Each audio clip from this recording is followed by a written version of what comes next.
Hi, Longheads. We know you're listening. This is Brothers of the Serpent podcast. Script darts!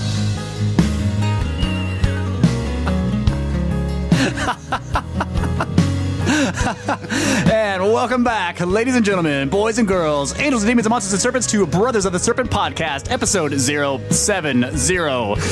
Coming to you not live from the 10 by 10 by 10 tangent cube of science, nestled amongst the dusty bones of an ancient seabed high atop the Edwards Plateau. What'd you say? Script darts. Script darts! I was trying to throw it in there as fast as I could. Script darts! We have a lot of interesting stuff to talk about today. Falsificationism, some skeptical stuff. I have a bunch of strange articles about strange things. I have 3 very normal articles about normal things. And we have, of course, space weather news. But as always, we are joined by our good friend and longhead, Mr. Brett England from Deep in Outer Space. How you doing, buddy? Doing well. Excited to see what happens with the satellite uplink. Yeah. See how it goes. Yeah, we're having a little bit of trouble with our internet connection, so hopefully it'll be okay. I think maybe the space news space weather news might explain this problem that we're having right now. It's very possible. Interesting. Yeah. Yeah, so let's get to the space weather news, and we'll see if this disconnects our connection.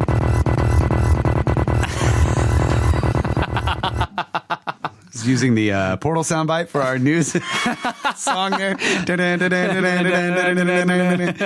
Sorry about that. No, that was cool. I'll come up with a better one later. Where is my space weather news? That's all I need. I just need to put a couple of little notes so you on can the play keyboard some up here, and I'll just jam it out every time. All right, space weather news. Geomagnetic storm predicted. NOAA forecasters say there is a 60% chance of a G1 class geomagnetic storm on October 19th, when a stream of solar wind is expected to graze Earth's magnetic field. The gaseous material is flowing from a northern hole in the sun's atmosphere. Arctic skywatchers should be alert for auroras before the weekend. So we need to get down and look at the Marfa lights. Yeah. All right, meteors from Halley's Comet. Right now, specks of dust from Halley's Comet are disintegrating in Earth's atmosphere, kicking off the annual Orionid meteor shower. NASA cameras caught more than a dozen Orionid fireballs streaking across the USA during the past 48 hours, and the show is expected to improve during the weekend as Earth moves deeper into Halley's stream of debris. The upcoming Orionids should prove a fairly good show for most visual observers, says Peter Brown of the University of Western Ontario Meteor Physics Groups. The shower's radiant is already quite active and well-defined in data from the Canadian Meteor Orbit Radar.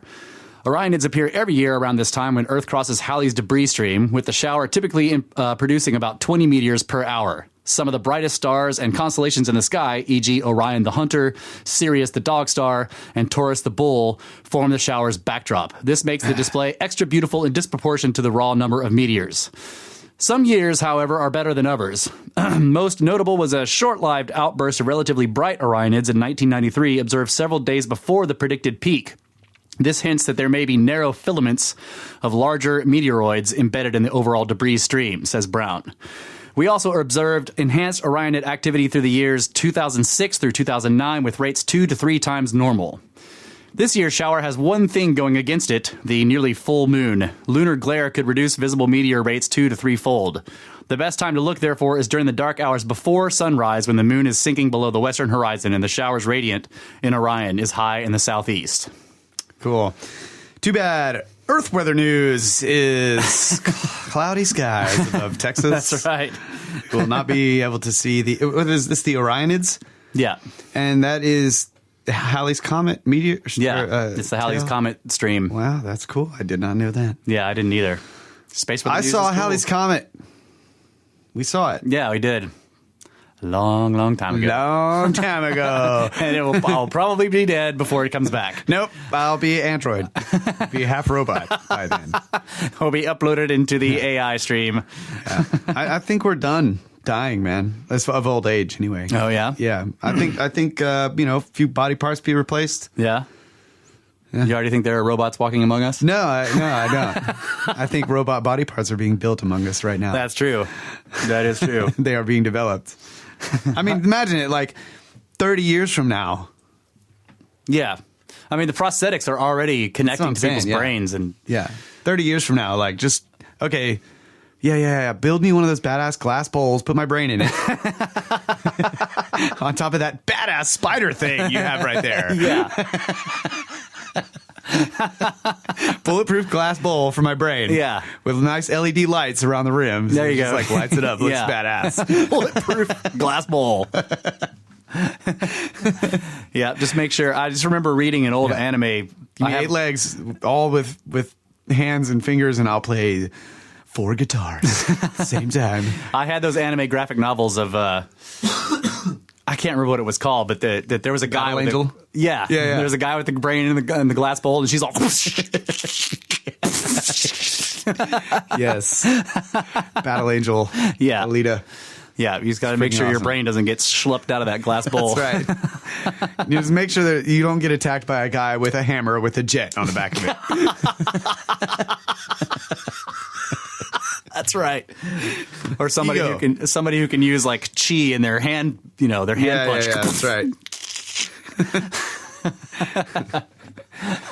All right, what stories do you got? No. Vast explosions are throwing out gold, platinum, and many of the world's most precious elements. Wow. Yeah. Vast explosions? Yeah, vast explosions in outer space. Oh, okay. Yeah. Yeah, so- novas. You were talking about this, like, we were talking about how can all these veins of gold be, like, coming to the surface? Because if the planet formed... Like they think it did, then all that heavy stuff all should the be down in heaviest the middle. shit, the gold would be down in the core. Yeah. Yeah, if it was a slow accretion of solar system material, it should be down in the core, yeah. Yeah, so this is just odd. I'm going to read this story to you guys. Vast cosmic explosions could be flinging gold and platinum across the universe, NASA scientists reveal. That's the headline. And this is from independent.co.uk. Vast explosions throwing out gold, platinum, and many of the world's most precious elements could be happening throughout the universe. NASA scientists have spotted what they think are immense explosions caused by neutron stars colliding into each other in distant space. When that catastrophic event happened, it sent an intense jet of high-energy particles through space that made their way past scientists.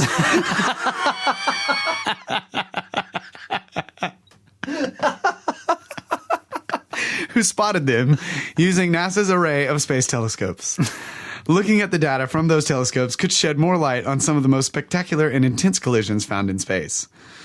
And, that was a period. And it could suggest that significant events of the kind described by scientists are relatively common. The researchers think the explosion could be a kilonova. That is, a bright flash of radioactive that flings out huge quantities of important elements like silver, gold, platinum, and uranium. You see what I was complaining before we started the show about the way these articles are written. Yeah, badly edited. They're badly edited, and I'm not sure if that was a joke.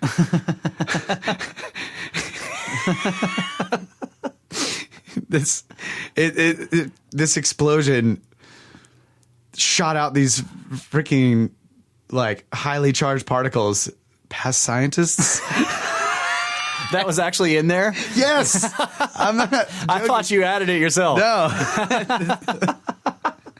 I just emphasized it a little bit. But yeah. A jet of high energy particles through space that made their way past the scientists who spotted them using NASA's array of space telescopes. Like these neutron star collisions are shooting stuff at scientists. That's right. The scientists are just out there, and it went past them, and they were like, "Oh." So, anyway, okay. So back to the kilonova. That is a bright flash of radioactive that flings out huge quantities of important elements like silver, gold, platinum, and uranium. Missing words. Yeah. The announcement comes after scientists announced last October they had seen the first explosion of this kind. They spotted super dense stars smashing into each other 130 million light years away, wobbling the space-time of the universe and allowing them to be picked up by gravitational wave detectors at LIGO. Yeah, I remember that event. Yeah, wobbling the space-time, which is what moved that laser. Yeah. The wobbling of space-time. At the time, the discovery was hailed as a new chapter in astrophysics and an unexpected discovery. It allowed scientists to understand the spectacular explosions of neutron stars, as well as answering questions about where gold comes from. Now scientists have found what they think might be a related event known as GRB 1501010B, 1B, and one that suggests such spectacular explosions could be far more common than we had realized. The similarities between the two events have led researchers to suggest they might in fact be related. So, I guess So GRB is a gamma ray burst. yeah. It's a big step to go from one detected object to two, said study lead author Eleonora Troja, a researcher at the University of Maryland in NASA's Goddard Space Flight Center. Our discovery tells us that events like GW170817 and GRB 1501010B could represent a whole new class of erupting objects that turn on and off, and might actually be relatively common. The two look very similar, both threw out a short gamma ray burst and a flash of bright blue optical light. They also seem to come from very similar galaxies. Together, that has led scientists to believe that they are related, and that therefore many more similar events might be happening throughout the universe. Yeah. So, cosmic lookalikes. You do have to wonder what, I mean, like, it's hard to imagine what a collision of two neutron stars would even look like. I mean, just go, obviously going with the standard model, what a neutron star is, and then imagining those two of those colliding is difficult to do. Oh, yeah. Same thing with black holes. Like, how do two black holes collide with each other? What happens exactly? This is when they're talking about the possibility of a merger between a black hole and a neutron star. Yeah. That would still be spectacular, but it's less difficult to comprehend because the black hole would just absorb the neutron star however quickly or slowly. But would you get one of those massive, like, polar freaking outbursts? No, I'm sure, yeah. Because the material is being destroyed. And it would be like heavy metals and all kinds of crazy shit flying out of there. Yeah. I mean, it would... The idea is that any material that actually falls into the event horizon that doesn't fall directly in, but that goes in a spiral... Gets completely ripped apart. It's called total conversion. The material gets completely converted into energy, or a lot of it does, because of the tides. Because the tidal forces at the event horizon are so intense that it actually rips it apart on the subatomic and subatomic level, and that basically causes total conversion into energy. And then because of the spin of the black hole and the magnetic fields around it, it sends it out as jets in the North and South Pole. Jets of what? Of like deadly gamma ray bursts, high energy photons. So it's not really metals. Yeah.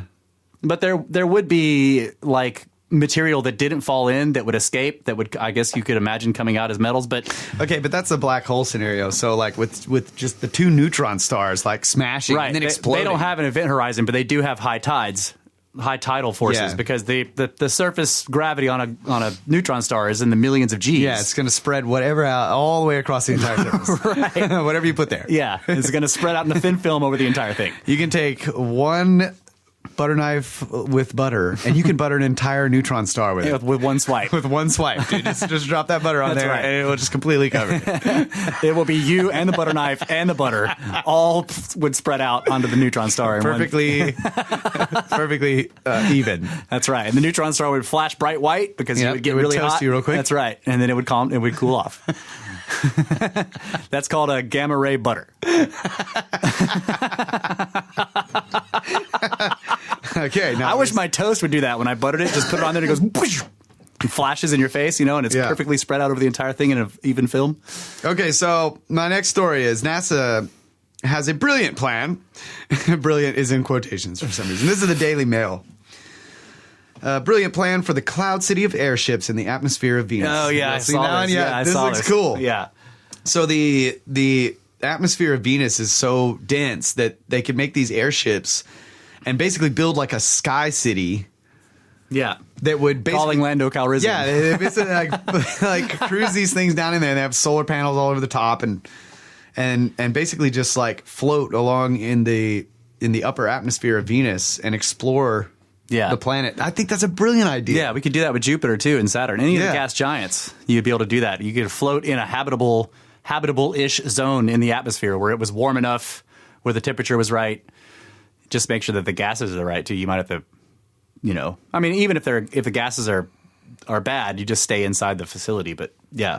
Yeah, so NASA's currently working on a conceptual manned mission to Venus. That's named cool. The High Altitude Venus Operational Concept. That's badass. HAVOC. Havoc! Cry, havoc! And loose the sky cities of Venus. Pretty cool, dude. And then, they could, like, maybe coincide with Sun Probe. Okay, I have one more, and this is just a follow-up. Honestly, I don't even know why I'm bringing this up, but I've done the fast radio burst stories in the past couple of podcasts, Yeah, right? yeah. Well, one of the ones I was reading about a while ago, there's like a news story about it. Mysterious fast radio burst signals that could be evidence of advanced alien civilizations are spotted closer to Earth than ever before. Right. Yeah, I saw that too. And then the one that it actually is FRB 171020, which was one that I reported on the first time. It's still in that same group of 19 that they found. Yeah, I remember in that story it was saying one of them is closer to Earth than ever before. And so, yeah, this is just a new story. Yeah. That's like focusing on that specific one. Okay, it's focusing on that specific aspect. So if anybody saw that, it's the same one. Yeah, it's not a new one, but the reason they're focusing on that is because FRBs are supposed to be incredibly far away. Right. And this one is actually, I think it's like less than half the distance of all the rest of them or something like that. Let's find out, because this was actually the funny part. It's 100 million light years away. Yeah, it's very close. And so, like, you got to read the comments. You got to check out these people in the comments are like, extremely close to Earth. It's 100 million light years away. Come on. Right, but all the rest of them are 250, 300 million. Yeah. It's funny. Yeah, it is funny. It's like, yeah, let's all jump in the family sedan and go check this place out. It's incredibly close. It's in another galaxy. It's really close to us, guys. Yeah, everything in space is relative. Yeah. But I mean, the quasars are all supposed to be edge of the known universe type of thing, but they were finding them closer and closer. That seriously sounds like the flat earthers to me. They're on the edge of the universe. Really? Edge of the known universe. Right. Yeah. What happens when you get out there? You just fall off the edge. You fall out of the universe. Come on. If I go past the edge of the universe, I'm making more universe. Yeah, that's right.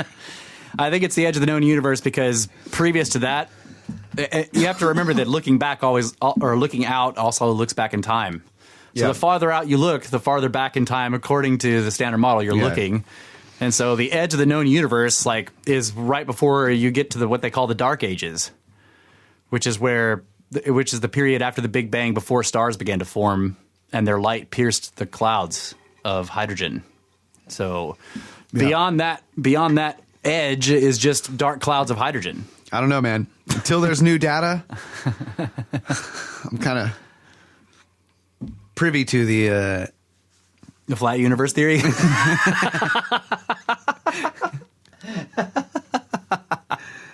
The flat universe theory. Yeah, flat universe. No, Halt and Arp, Yeah, I agree. I completely agree. I don't know if I believe in the intrinsic redshift idea or whatever that, because it was hard for me to figure out what he was talking about exactly with the intrinsic aspect, but like the matter was being created, and so something or other.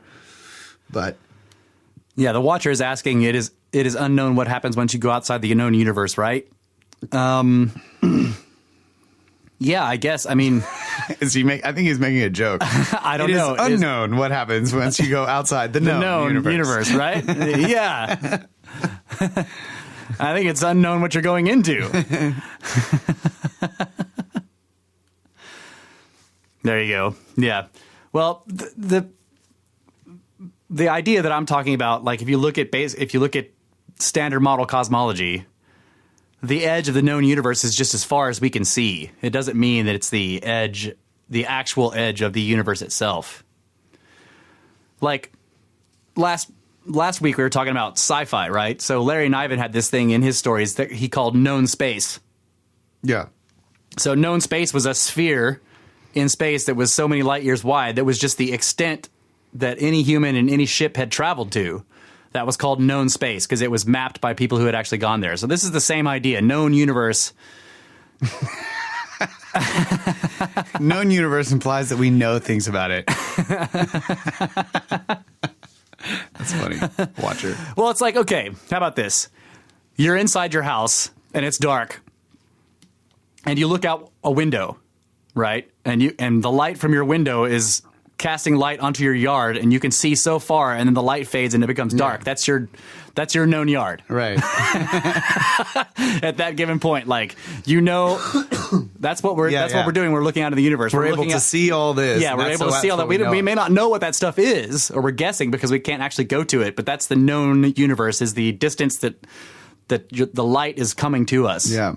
So, and basically, if you got all the way out there and then you went past that part, it would be like.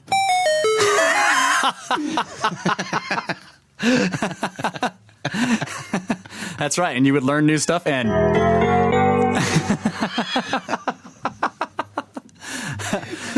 but remember also, like this, I've said this before, but you have to remember that everything we're looking at out in deep space are things that are exploding.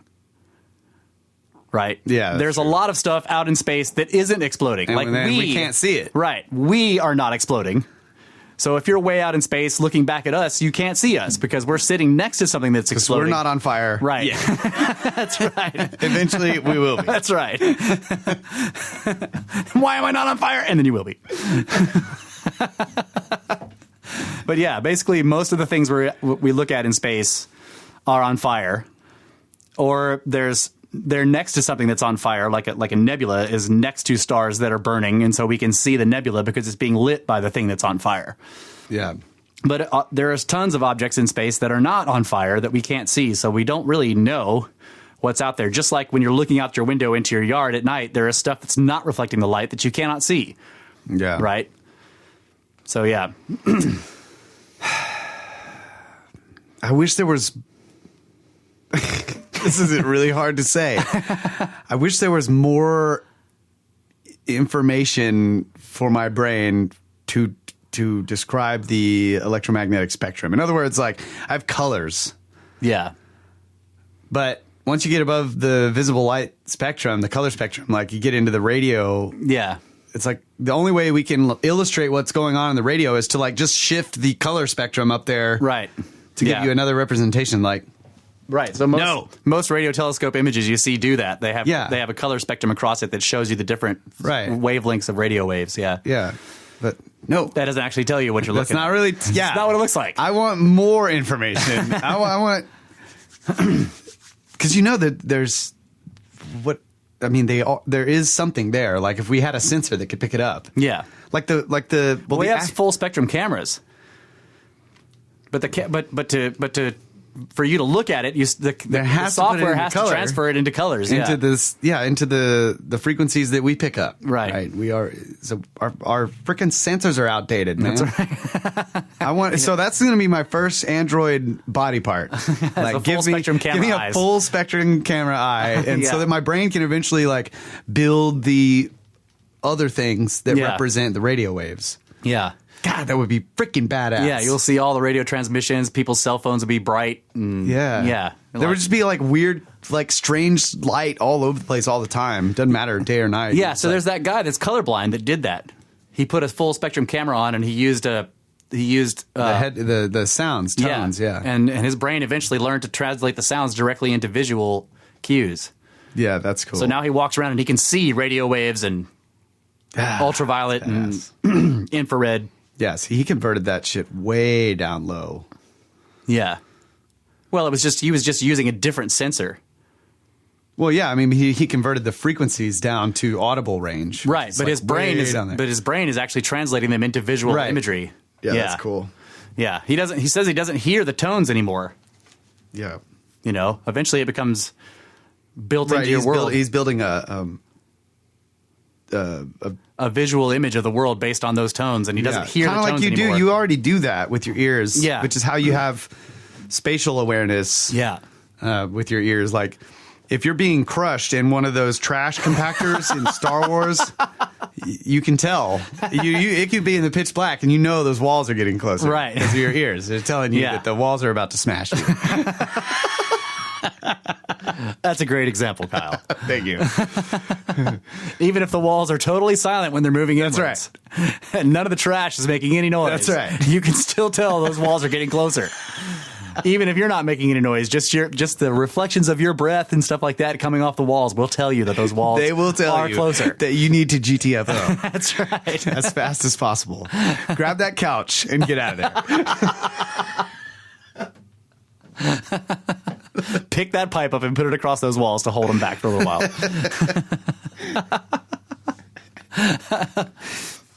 All right, so one of the things we were going to talk about, and this is in the vein of skeptics and skirt derping and falsification. So falsification, we've talked about this before, the philosophy of science itself and of the scientific endeavor or of scientific inquiry, I guess you would say, the heart of it is falsification, right? And this is basically because since we can't, I say this often, since we can't ever know everything, we can't ever know anything for sure or for certain.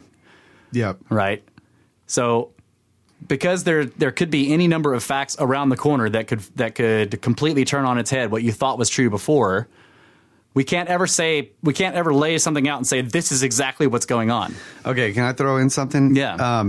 In that Richard Feynman book, the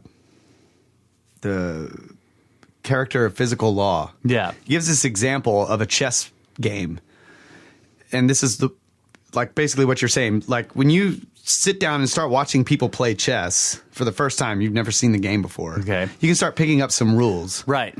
That certain pieces can only move in certain ways. Yeah, right. And so you get this idea. It's like, oh, okay, I'm kind of getting the idea that like, once you lose that queen, you can never have a queen again. Yeah. But eventually you'll watch a game where somebody gets a pawn to the other end and then they get a queen back. Right. So then you know that a queen can be gotten again. Right. But previously you thought that it couldn't happen. Yeah. But then you're like, but it's only the queen.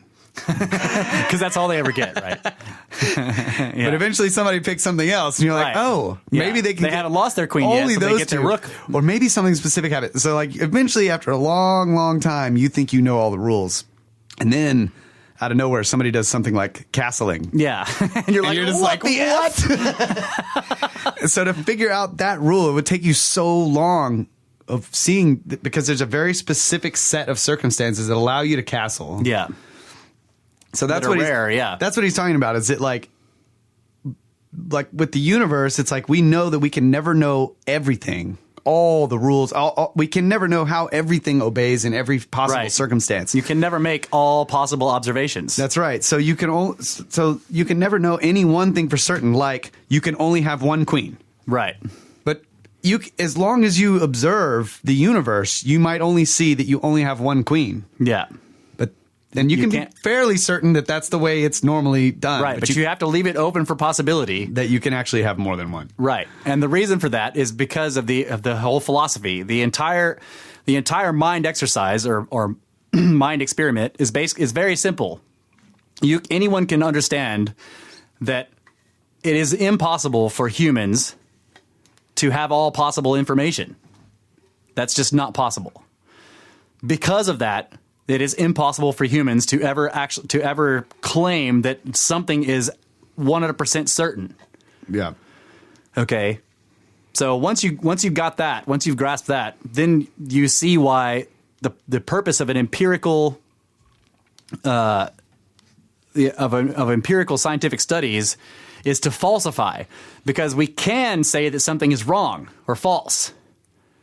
You can do that. It is possible to falsify things.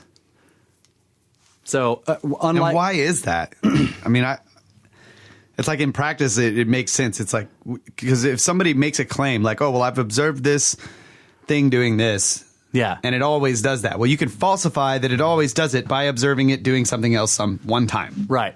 Then you can say...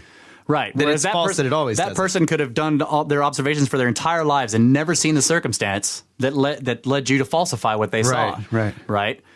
But they would be wrong in concluding that was always what happened. Yeah. So they would leave it, if they know what they're doing and they know the philosophy of science, they would leave it open to possibility. They would say, this has always been observed, and so here's my theory on how this works. But if this is ever observed, then that falsifies the whole theory. Right. And so then if somebody then sets up the circumstances to try to observe what they were saying would falsify their theory and does observe it, then that falsifies the theory, and that strengthens science because Right. now we know that this isn't the case. You're getting closer to the truth by getting rid of the things that aren't the truth. That's right. So if you can continually like get rid of things that aren't the truth, you can approach the truth. Right. Even though you can never actually be on it for sure. Like you For can, certain. For Yeah. certain. You yeah. might be on it. You might be on But it, you can't but be you certain can't about it. ever know. And this is the point. This is why the whole search for truth is very interesting, because the way we search for truth is by showing what is not true. Yeah.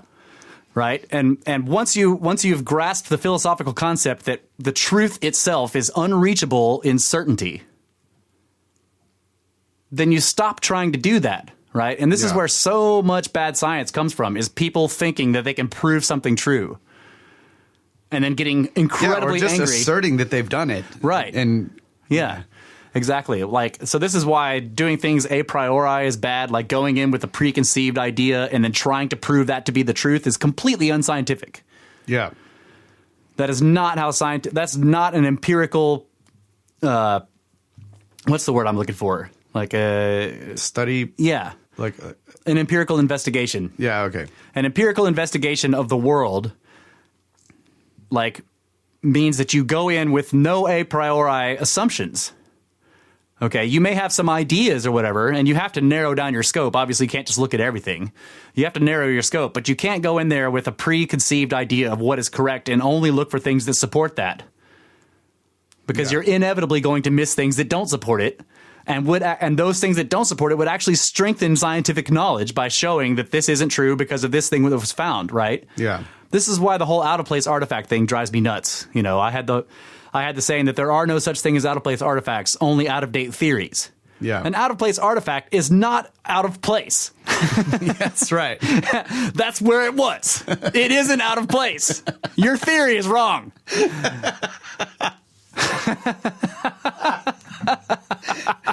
Am I sweating yet? No, all right. Damn it! We'll take a break. We'll turn the AC on for a minute. All right. We'll just keep cool in here.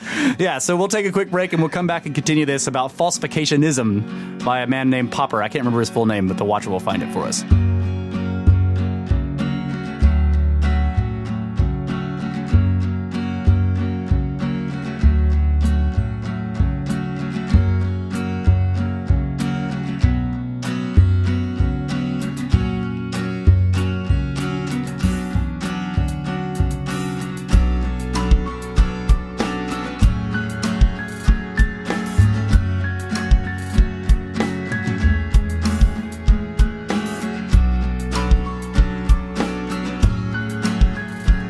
From across the sands of time to the tangent cube of science, through forked tongues, we speak to annoy the in-laws of the world.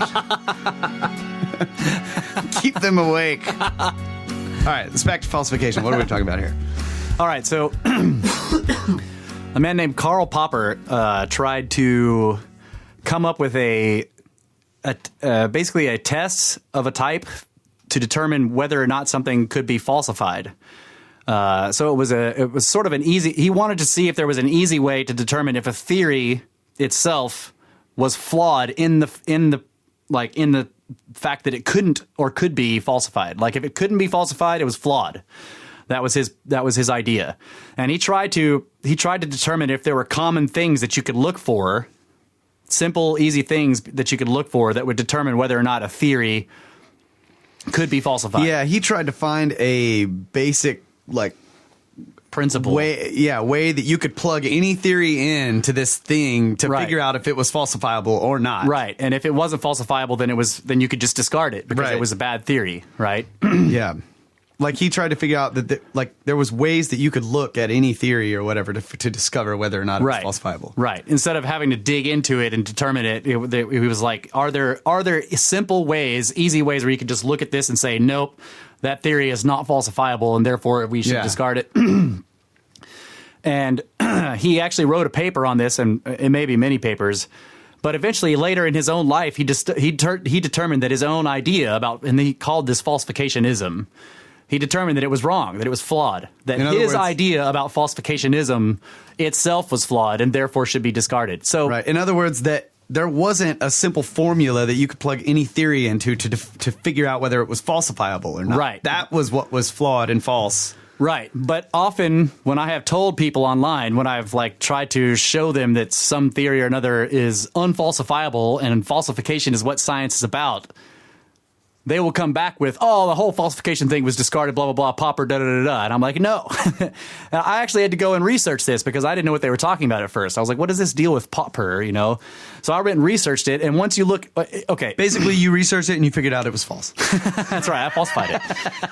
Basically, what it looks like to me is these people will see my word falsification and then go look that up and then come up with and then get articles about Popper and then determine that his idea was discarded. And then they will tell me that the whole idea of falsification was discarded.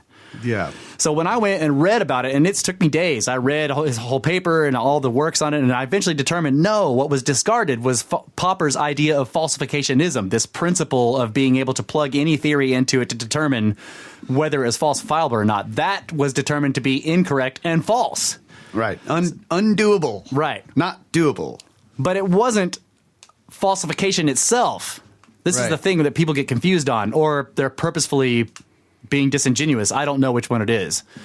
But if I'm just saying, like, you know, we've tried to, on this podcast, we've tried to give you guys like an understanding of the tactics of scriptards, and this is one of them. They will tell you that falsification was dropped in the early 1900s because Popper was wrong about this whole thing. Okay? So that's not correct. Falsification is still at the heart of the empirical scientific investigation. It's falsificationism that Popper came up with that has been discarded, and rightly so. Yeah, he discarded it himself. Yeah. But I mean, that would be, you know, that's a cool idea. Yeah. That he had, that he could actually come up with a way. Because if he actually succeeded, if there really was a way to do that, Yeah. that would have been awesome. Yeah. Right? Because you could just. And when you look at his paper initially, it does look like it would work. But Yeah. then he actually later on wrote another one showing how it was incorrect. And I was like, oh, yeah, you're right. It totally wouldn't work. But when I first read the paper, I was convinced. I was like, wait, why is this bad? And then I read his next stuff and I was like, oh, okay, yeah, he's right. This wouldn't work. It wouldn't. Yeah, he wouldn't thought work about it from a different angle and figured and discovered that he was wrong. Yeah. Falsified it. Falsified his own falsificationism. But falsification itself is not discarded. But people will tell you it is. And that's the thing. It's an attempt to defend the way science is so often done now, which is completely wrong. It's an attempt to defend the fact that people are trying to prove things true rather than show that, okay, basically the idea is you come up with a theory and then you say, if these things are found, it's false. Yeah. And then you try to find those things and you publish the paper so that other people will try to find those things. And then if those things continue to not be found, your theory becomes stronger, but it still isn't, you still can't say that it's true. Right. The problem is if there's a theory that is unfalsifiable, then it should be discarded by science. Like the many worlds theory or the multiverse is unfalsifiable. It cannot be discovered to be true or not. At least not in any way we know of. Yeah. So any theory that's unfalsifiable. If you find a bug that has 7 legs, it came from another alternate universe. Thus proves my theory.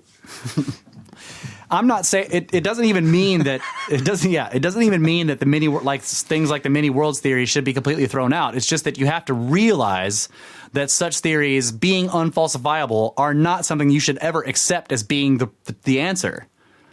Okay? Do you see what I'm saying? Am I explaining this correctly? Like, if a theory is unfalsifiable, you should view it as being unscientific in the fact that it cannot be empirically studied. Right. There's no way. If there's no way to falsify it, then it is not a good theory. I agree with that. Or I should say, it's not that it's not a good theory. If there's no way to falsify it, it's unscientific. It's not really a theory. Right. If you can't falsify it.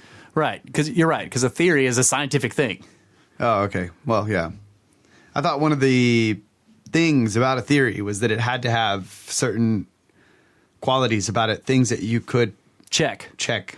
Right. That's what I mean. So like like it shouldn't even be considered to be a scientific theory if it's unfalsifiable. That's why I'm saying the many worlds theory is not really a theory. It's a philosophical concept. Yeah. So I think we were talking about this, but there's this TV show, The Man in the High Castle. Yeah.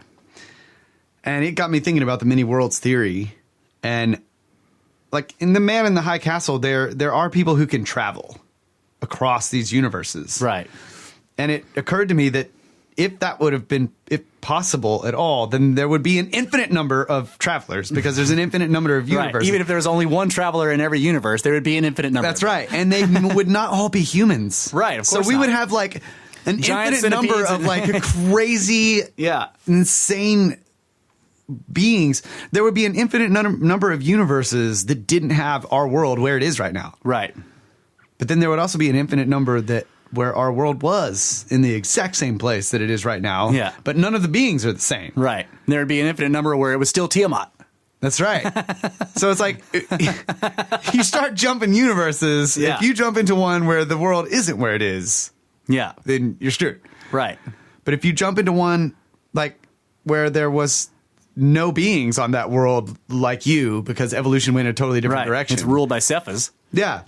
You're so a it's dead like we can pretty much safely say, I think, that the many worlds theory is either correct and nothing can transverse across Right. universes, which is why the hell do we care then? Right. Or it is completely incorrect because Right. if it was true and if there were infinite number of universes, then there probably would be the possibility that somebody could jump them. Right. Exactly. Because in infinity, like anything could happen. anything can happen. So Right. So you would the very basics of physics will be different in an infinite number of those universes. right. So you should have jumpers Right. that can jump universes, and because we're not inundated constantly by an infinite number of crazy, totally different looking beasts. Yeah. Now it is possible. Now that you got me thinking about it, I guess that in those infinite number of universes, there would be some where jumping would be impossible. So you could be a jumper from a different universe where it's possible. You jump into this one and then you're stuck. Or you can't jump into it at all. Or you can't jump into it at all. In which case, why do we care? Right. The fact that we don't...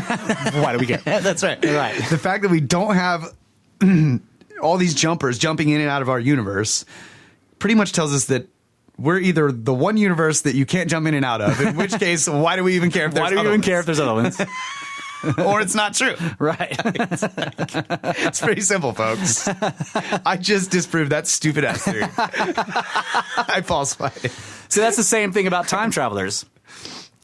People say this about time travelers. Where are they all? If time travel is possible at any Yeah. point in the future, there should be millions of time travelers because the future is infinite in size. That's right. Right? Maybe they can only travel into the future. Yeah. That's lame.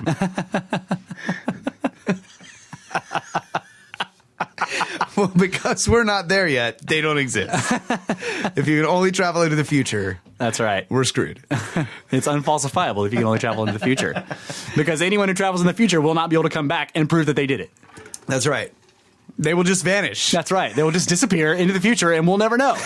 So why do we care? We don't. That's right. Time travel sucks. I'm honestly like, I'm kind of joking, but I really don't subscribe to the time travel idea. I just don't think the movies are cool. Yeah. But no, I don't think it's really. The only way time travel works is if the mini world theory is correct. Oh, really? Yeah, because if you... because you have to be able to split off worlds at every moment. Right, exactly. If worlds split off at every moment and somebody travels back in time or forward in time and they start changing stuff, it actually changes the future and they come into a different future where it was not the one they came from, in other words. So why would you even bother time traveling? Just jump universes. Right. Stop making the universe But more we already complicated. know that's impossible. Because if it was, it would be happening all the time. Stop traveling back in time and making the universe more complicated.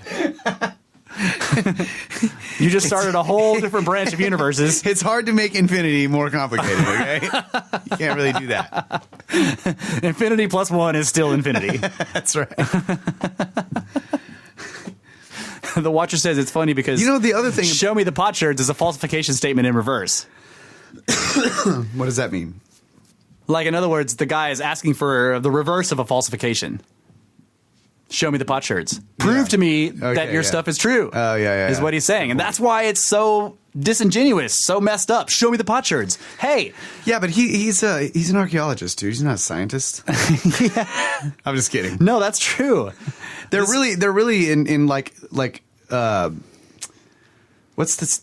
Let me read this email I got from this guy that I wrote. Well, I'm just saying they're not really they're not really scientifically trained, other than they're like digging and sorting methods.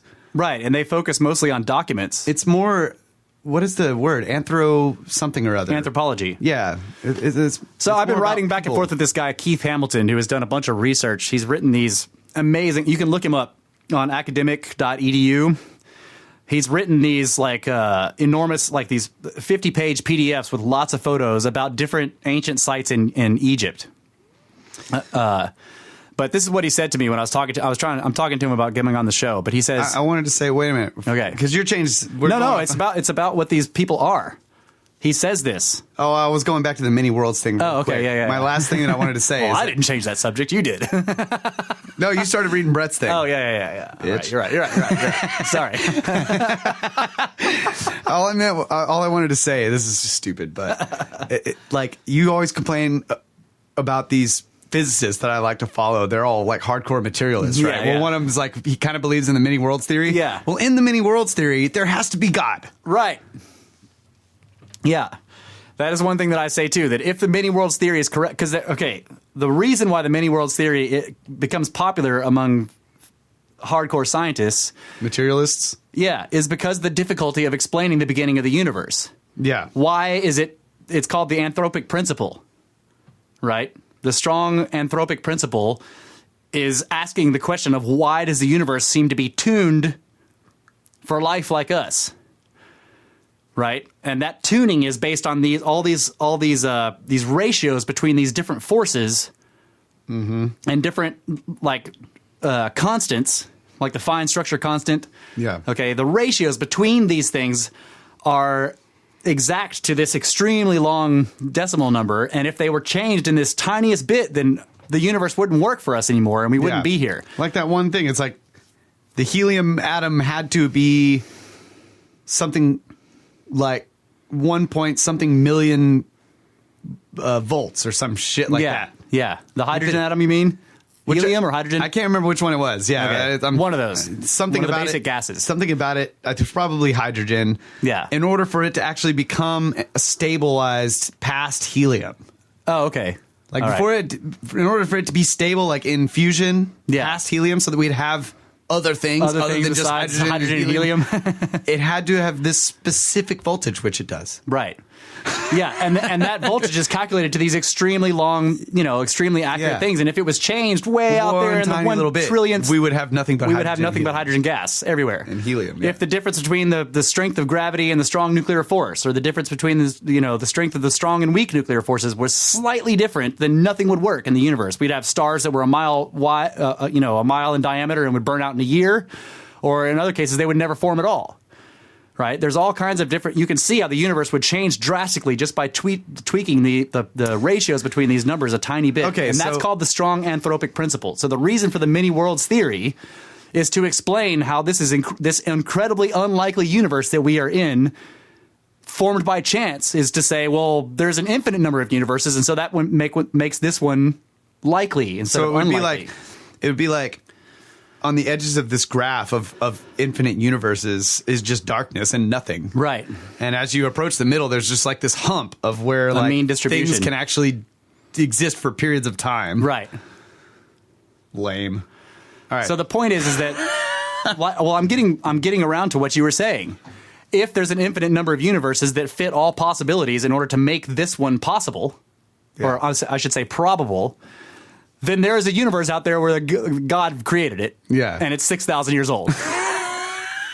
Because every possible universe is there. And this is the thing. It could be this one. You don't know whether or not it's this one or not. That's what makes the whole multi-world thing hilarious. They're trying to get around the whole possible, because people are like, look, the only explanation for this is intelligent design. And they're like, no. There's an infinite number of universes, and that makes this one probable. And I'm like, okay, that means that there's also many universes out there where God created it and they're only 6,000 years old, and it could be this one. That is freaking hilarious, dude. Look, if God created the universe 6,000 years ago, but he put all this incredibly ancient stuff in it, I still want to look at the really ancient stuff. That's right. What story are you trying to tell us? Yes. Doesn't matter. Yeah. Or if I'm interested in the fact that this star is 10 billion light years away, I don't care if you're like, well, it's really only 6,000 years old. It was made with the light already here. Okay, fine. Why is the light so far away, though? What was the point of that? Yeah. Like, there are no such thing as dinosaur bones. That's a trick from Big Paleo. You remember that story? No. These people believe that Big Paleo, like big oil, it's Big Paleo. These people have invented dinosaur bones by carving rocks into dinosaur bone shapes. It's Big Paleo. They're making millions of dollars doing this. Wow. It's Big Paleo, bro. Wow, that's crazy. All right, so going back to archaeologists and what Keith Hamilton says about them, he says, I sort of got fed up with the poor coffee table books often provided by Egyptology to explain these ancient structures, so that I decided to create these more detailed guides to better inform the reader. The feedback I get is fairly positive, more so from engineers and architects, though trying to get a response from Egyptology to the issues I raise is met with a wall of silence. A wall of science. That was a terrible... Yes. It's met with a wall of science. This does not surprise me. Egyptology is a discipline generally made up of humanity and philology students. This unfortunately causes an imbalance in the study of these structures, where the study of the texts greatly outweighs that of the structure itself. As I commented on my last guide on the Assyrian, we can't see the wood for the trees. This ignoring of the structures is prevalent throughout my guide, so it is no surprise that the discipline fails to explain how these structures were built. They're humanities and philology students. That's what I was looking for. Yeah, they're in the humanities department. They're not hard science. Yeah. And they're definitely not architects. They're really good at, like, dusting off.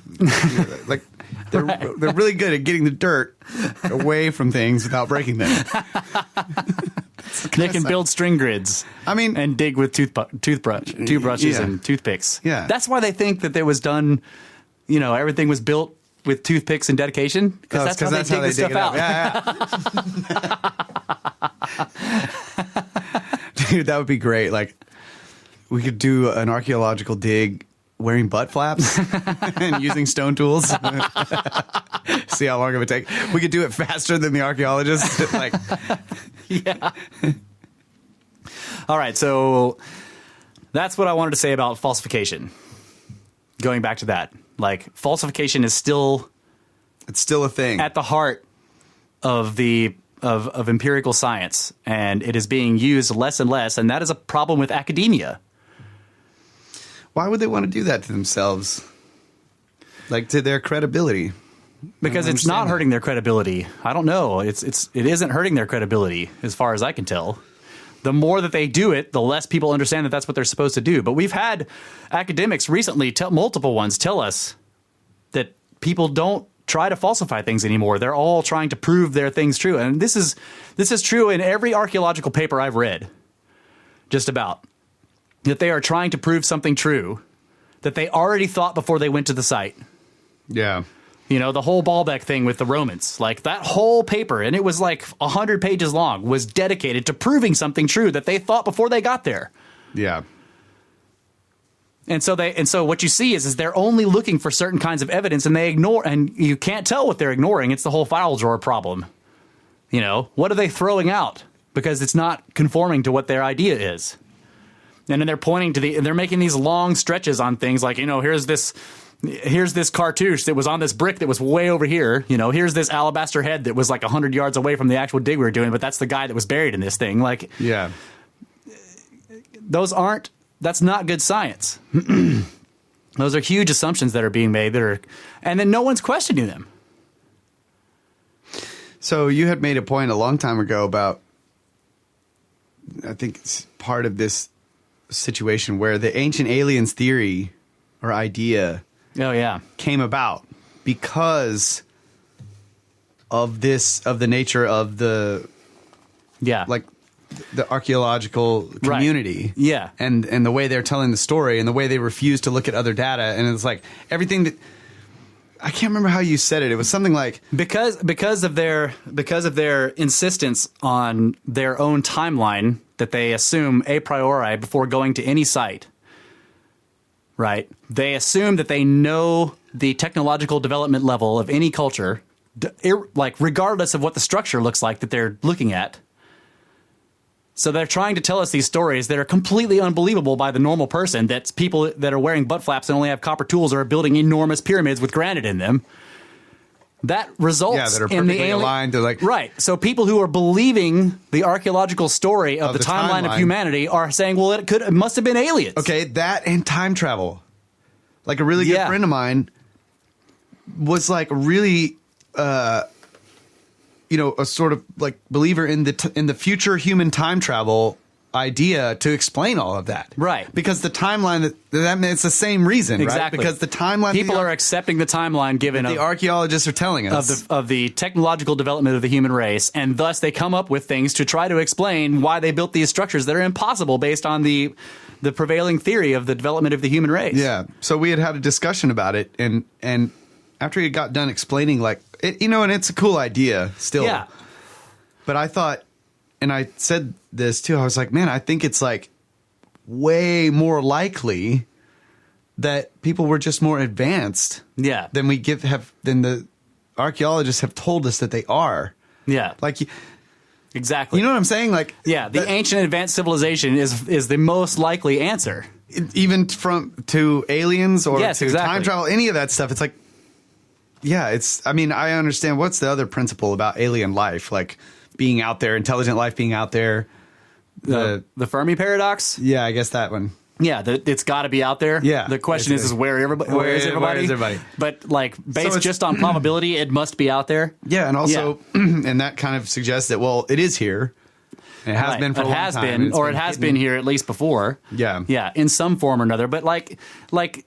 There's no telling how they might try to communicate with us. Right. They might be trying to talk to us by viruses, and we've never been able to figure it out. We get sick, and we're like, "What the hell?" Yeah. But it's just aliens trying to talk to you, bro. And that was Orson Scott Card, right? Yeah. Like the viruses, yeah. But yeah, that was another thing, is the idea that they would be humanoid or... Right. Like, yeah, the Star Trek principle. Yeah. That everyone is a humanoid somehow. They just have weird foreheads. Yeah.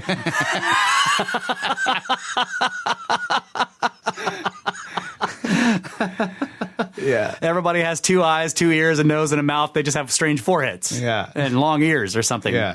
Yeah. That's the Star Trek principle. Everybody, all your aliens need to be humans in suits. That's right. Otherwise, it's hard.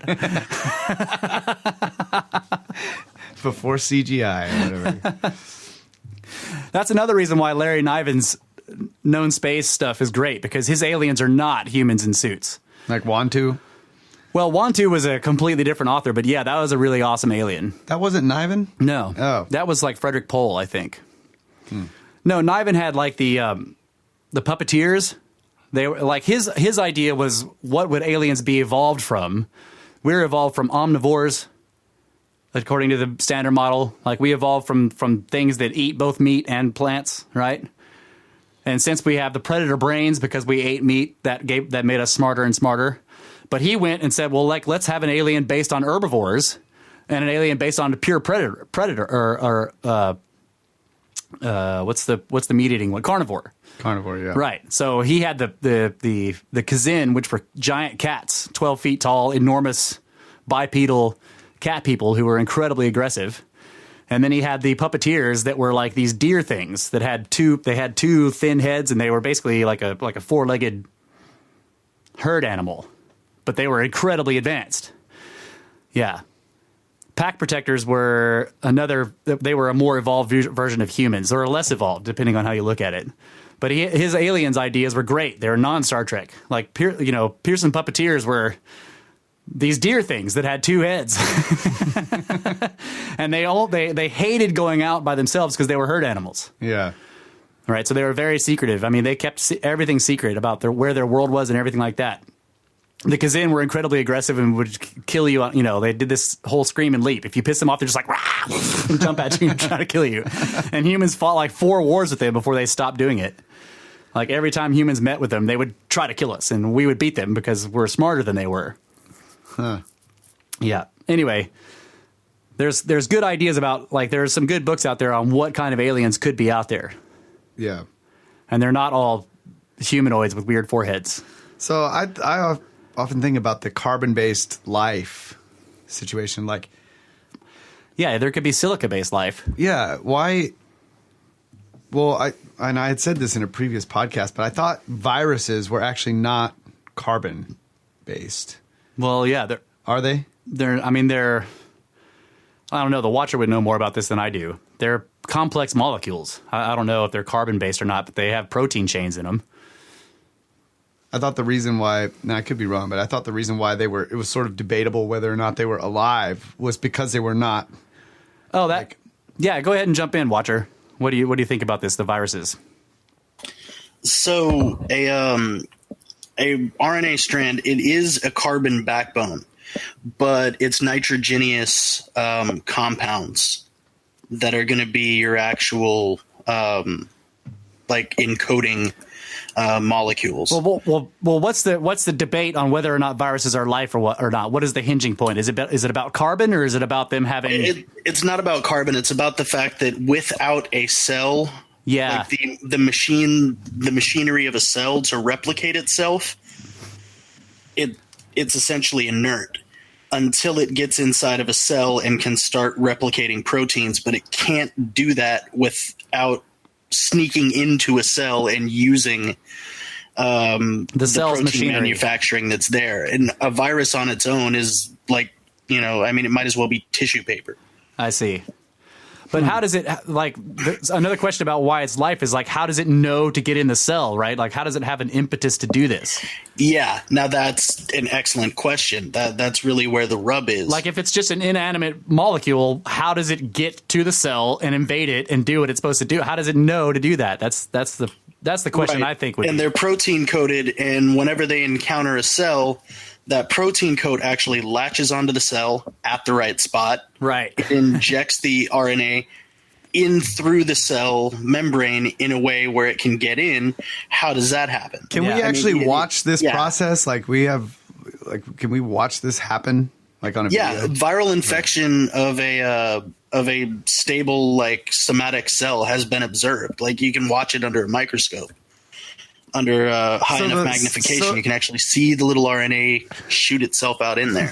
So the little spaceship pod looking things, like, is that actually? That's exactly what it looks like. It looks like the lunar lander from Apollo 11. Yeah, and it comes down, and then this little protein chain comes out of it. Yeah, so to me, I'm like, that has to have some kind of, like, impetus. It has to have a desire or whatever. It has to know what it's doing. Otherwise, it just float around in whatever fluid it's in and not attach itself to the cell. I guess it could be resonant based. Like, I don't know. Yeah, the theory behind it is that, and this doesn't really make sense when you break it down too far, unfortunately, is that there's molecular attraction, right? Right. So it's looking for a specific combination of points that it'll attach itself to.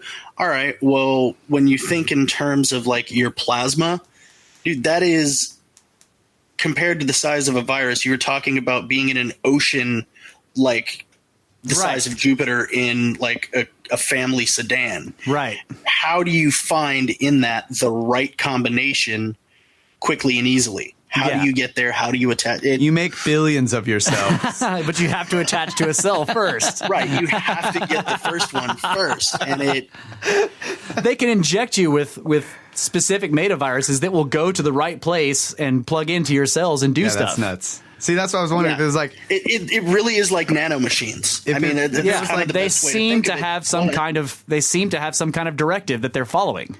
Exactly. I mean, if it was with a nanomachine, it has a base code that causes it to do what it does. Right. As far as we can tell, we haven't been able to identify that with viruses. But that's where the big paradox is if it isn't able to have thought processes and, like, a drive, then how does it get there? I think this could be considered evidence that consciousness is fundamental. Yeah, I think there could definitely be something said for that. No. All right, we're going to take a break, and we'll come back for the second half of the show. Now that Kyle's totally falsified my idea.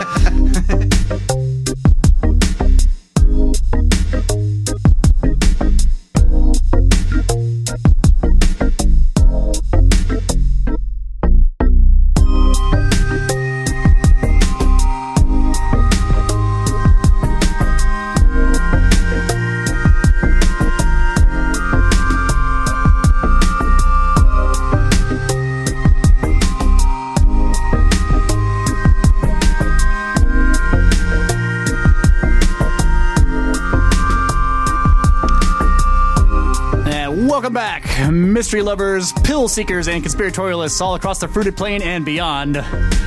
Brothers of the Serpent podcast.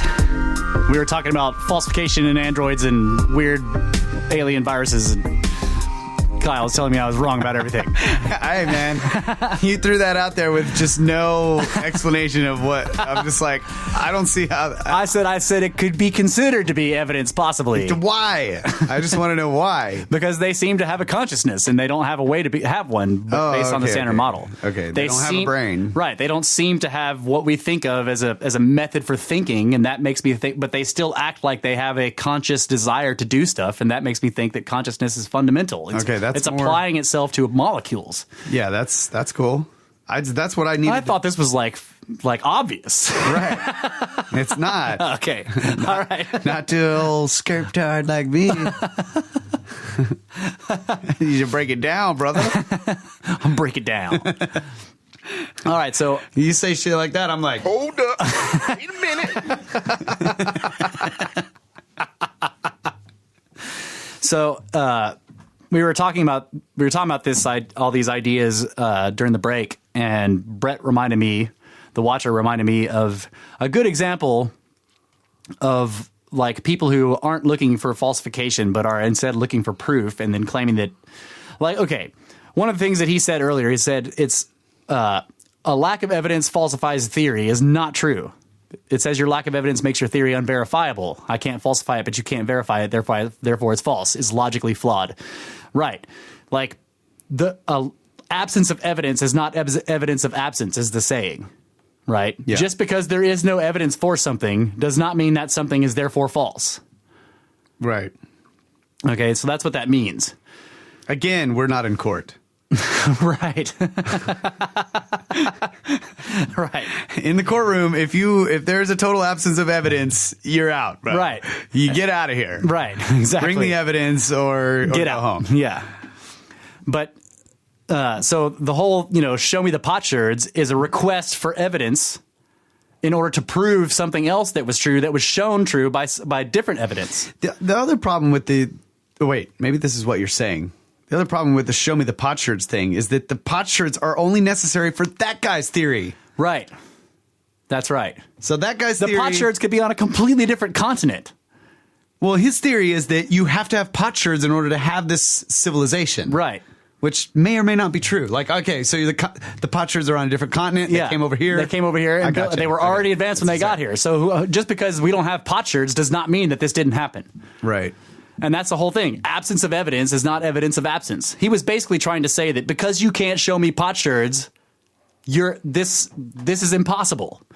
In other words, Schock was basically saying, like, look, the geological evidence shows that the Sphinx must be at least in this range of of age, and it's far outside the bounds of what you think of as dynastic And not Egypt. to mention the whole vast area of desert that has never been excavated. Right. That's nearby. Right. Right next to it, all around Right. it. You expect this geologist to go dig all that up. Right. To show you a potsherd. Right. Or that the ancient Egyptians that came later didn't pick up all the potsherds. Yeah. There's not corruption, but there's if there's multiple layers of occupation, you can't expect the earliest layers to be completely unmodified by the later peoples. Yeah, which they definitely aren't. Right. So another good example of this is what happened to J. Harlan Bretz, the guy who was proposing these enormous ice age floods to explain the features that he was seeing in the channeled scablands, right, at the Clark Fork River Valley. This basalt that's been etched out by enormous flows of water. He proposed a single gigantic flood as being the only possible way that all these geological features could take place, and the general response, which was considered to be like a good refutation of his idea, was, where's the source of your flood? Since you have no source of the water, your flood didn't happen. Right. And he was like, the source of the water is not my problem. Right. I'm just showing you. Yeah. It's the same problem. Like, Schock is saying the geological evidence is pointing towards this idea. And they're saying that because you can't point out some other evidence, your thing didn't happen. Yeah. That is not correct in science. Just because there is no known source for the flood does not mean it didn't happen. Now, on the impact hypothesis people, the Younger Dryas impact hypothesis, the Comet research group, that sort of argument does kind of work for their scenario, because they have found all these impact proxies. Yeah. But they can't find, they are still looking for and have not yet found a crater. Yeah. So that's kind of a big thing that's missing, right? Yeah. Now, we don't know. But that doesn't mean that the impact proxies are wrong. That's right. Yeah. Yes. It just means that we're unsure about where or what. We're unsure of the source of the impact proxies. Of the source of the impact proxies, exactly. So that's the same thing. And Schock is pointing out that it could be a solar event. Right. Could have been a that could cause the same impact proxies, and that's a good point. He's not saying that the impact proxies don't exist, or that they don't say cataclysm or whatever. Right, exactly. So basically what these people were saying was, because you can't give us a source for all this water, all of your geological evidence does not point to a giant flood. Right. That is not a correct way to go about science. What it should be is like, well, if we can't find the water, if there's no way to find the water, then that is pointing towards falsifying the idea. But it requires you to look, right? Yeah. Like they were demanding it from him. Exactly. Yeah, he was like, well, I've looked at it. Well, and he was one of the only people that had actually been there. Right. He was the only one that went into the field itself. And looking around, yeah. Right. That's another So it's problem. same thing with the potsherds. Show me the potsherds is a disingenuous thing to ask. Just because, to imply that because Schock didn't have potsherds means that his evidence doesn't point to what he's saying it points to. Yeah. That's a skirp derp. It's totally incorrect in terms of like scientific, empirical observation. Like, the absence of potsherds does not mean that his evidence isn't pointing towards what it points at. Like with J. Harlan Bretz's floods, what it should have been is saying, like, they should have all said, well, let's go look for the source of the water, because this implies that there was a ton of water. Where then did it come from? Instead of saying, since you don't have a source for it, your flood didn't happen. Right. No, instead they should say, man, the evidence points to an enormous amount of water. Where did this come from? And then they go look for it, and then they would have found it. But they thought that the idea of that much water was preposterous. So they... Right.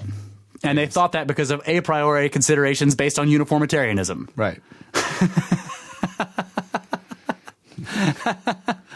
So it is, you could say that J. Harlan Bretz's theory to explain all the geological phenomena he was seeing may have been incorrect. Yeah, it was flawed. He didn't have the whole story. Is it right?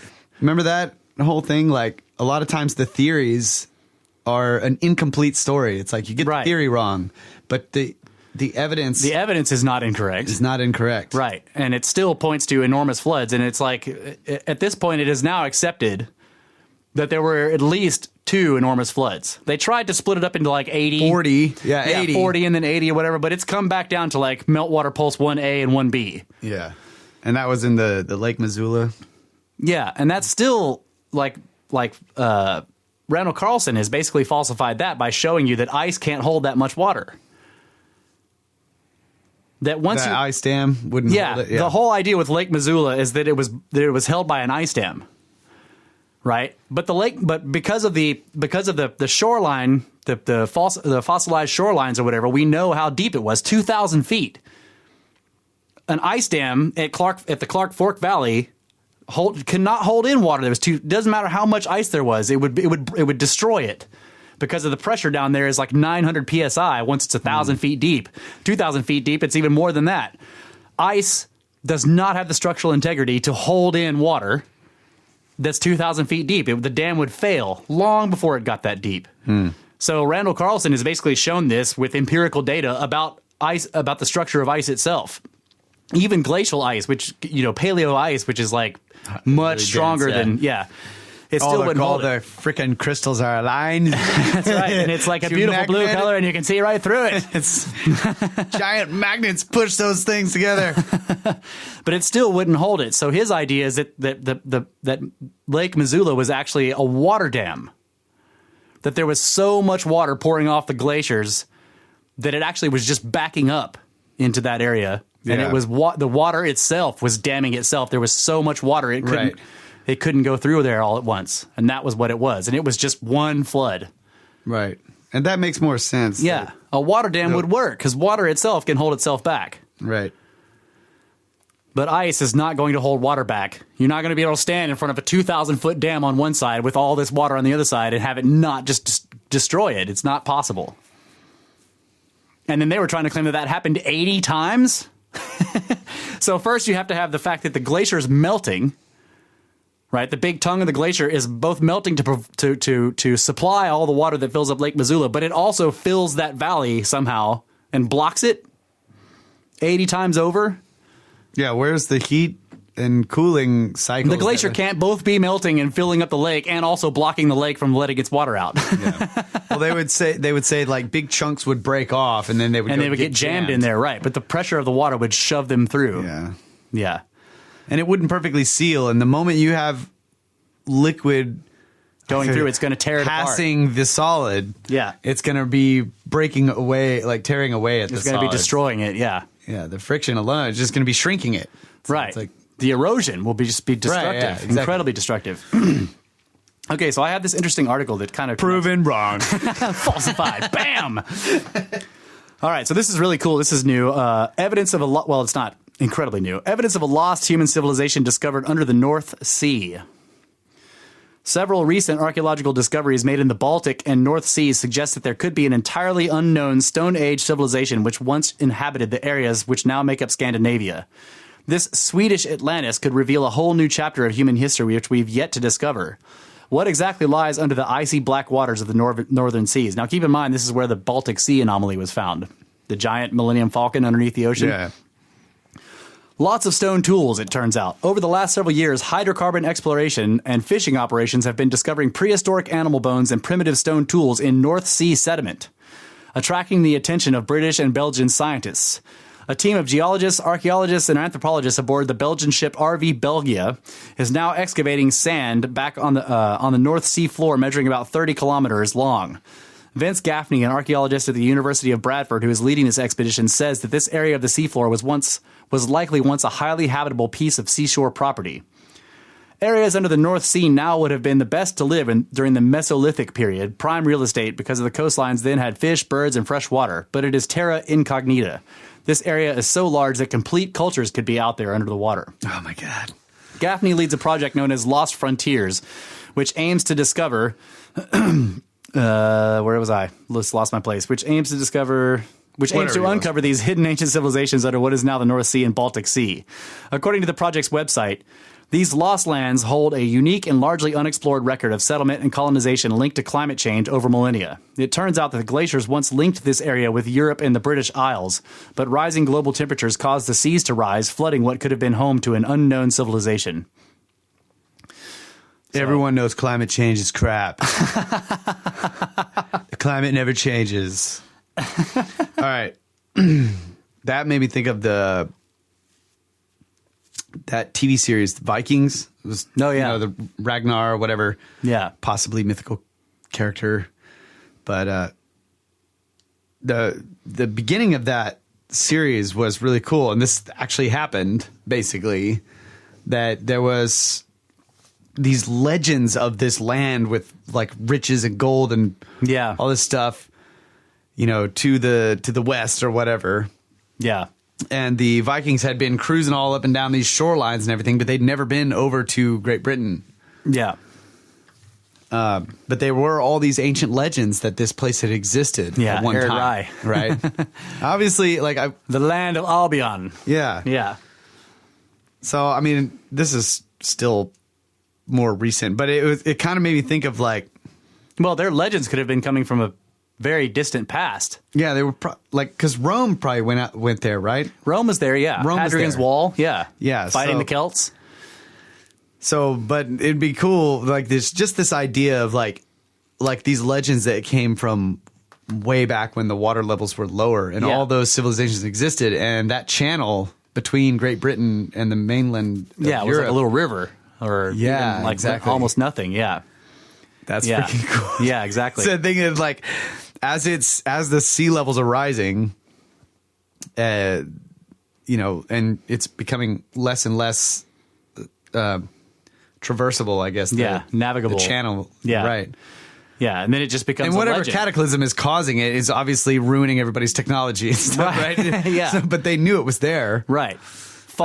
In the far distant future, after the cataclysm, they would still have these legends of this land of wonders across this channel. Yes. And they would just know that it was across that water somewhere over there. Right. And they used to be able to walk to it or whatever, and now it's out in the seas somewhere. Yeah. It's mysterious. The ancients walked across the sea to Yeah. that land of gold. So that reminds me. That's freaking awesome. Yeah, I love that. the land of gold. That reminds me, though, I wanted to talk about this this idea of a civilization that humans are a species with amnesia. Velikovsky talked about this, right? This was the original idea where this originally came from. Is Velikovsky? Graham Hancock says it a lot that humans are a species with amnesia, but Velikovsky, Amnesia. yeah, we are a species with amnesia. We love Graham Hancock. Yeah, he's he's great awesome. to imitate. Yeah. It's a bigoted old shaman. But Velikovsky was the first one to propose this idea. And he proposed it because he was coming out with these ideas that these enormous cataclysms took place. Right? And that there were multiple cataclysms. And that if you look at a single person, if they have something traumatic that happens to them, often they won't be able to remember it. Right? You'll have amnesia for the period of the trauma. Okay, you won't recall it. Now, this doesn't happen to everybody, but it does happen to some people. Yeah. And so if you just look at what happens to that person psychologically with that amnesia and the way that the actual events, which are in their minds but blocked or repressed, affect them throughout their lives, right? People will have violent urges that come out of nowhere. They'll have unexplained emotions. They'll have unexplained physiological problems. All these kind of things have been shown to happen psychologically with people that have repressed memories of traumatic events. Okay, so the common psychological cure for this is to make them remember those repressed memories so that they can deal with them. Yeah. If they can't, they have all these strange problems that have no. I mean, phobias may be based on this, right? Some phobias. Some people are born with phobias, and that makes me think of past lives, that they had some traumatic events that have had.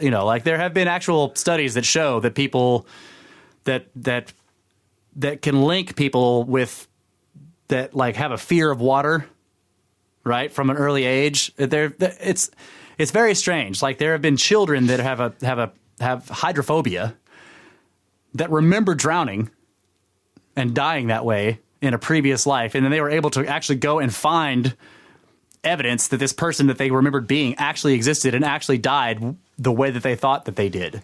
Okay. Yeah. So anyway, the point is that if you can consider humanity as a whole as having some kind of common psyche, right? This idea of morphic resonance, maybe, then what would happen to humanity as a whole if it has amnesia from some traumatic event that happened based on a global cataclysm that happened in the past? You'd end up with weird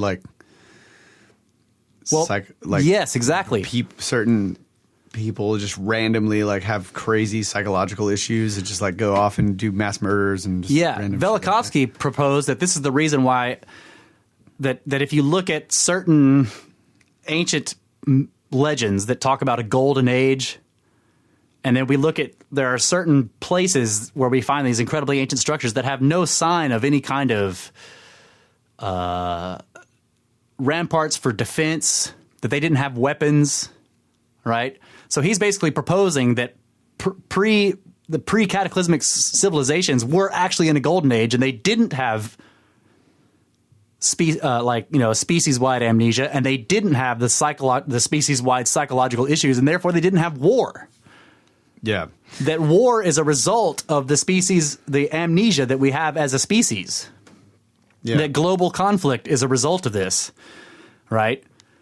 So you have the cataclysms, and afterwards you have all this death and destruction. Everybody's fighting each other. You have the advent of blood sacrifice, people killing humans by the thousands in order to pacify the gods because they think the gods want to kill people. You know what I'm saying? So I'm just wondering, like, it's an interesting idea that, like, what if the theories of the legends of the Golden Age are actually talking about a time previous to any species-wide amnesia that we had, and thus any species-wide psychological strangeness. Yeah. And think about, again, the Tower of Babel story. Freaking globalists. This is the damn globalists. I'm telling you, it's the globalists. They've been doing it for thousands of years. I don't want to sound like a freaking globalist when I'm talking about the Tower of Babel situation. Communion.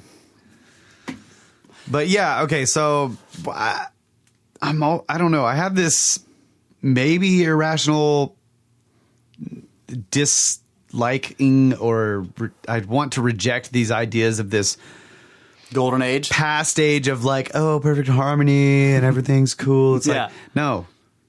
Like, everything in nature is always trying to kill you. Yeah, and I you know. all have to survive, and it's not easy. Yeah. And it never has been. Right.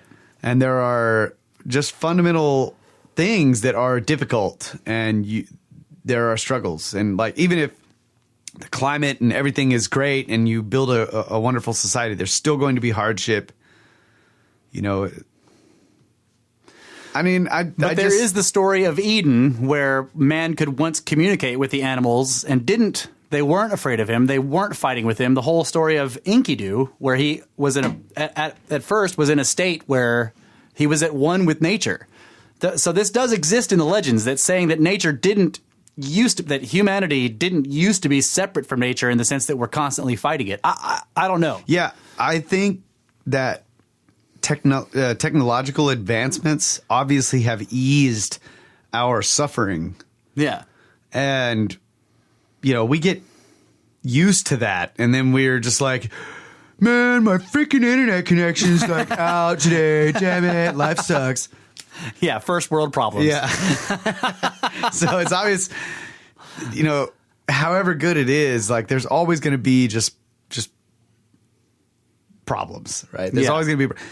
They're not as hardcore as back when you used to have to wear a butt flap and go fight saber-tooths first for your food. make a knife out of a stone and then fight a saber-toothed tiger in order to eat and probably die in your late 20s so that your child can live to his 20s. Yeah. Yes, I get it. Things have been bad and they get better. Like, I think technology does that. All I'm speculating on is and this is what Velikovsky was proposing, is that what if it is possible for humanity to be in a completely different mass psychological state in which existing was much less conflict based?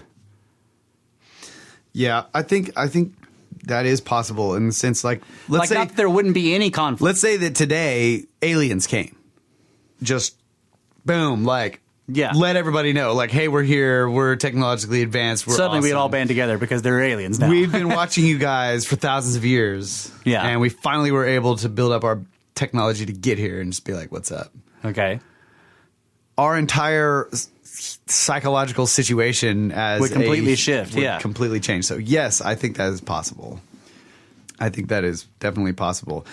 Another aspect of it that I was going to bring up was, it doesn't necessarily have to be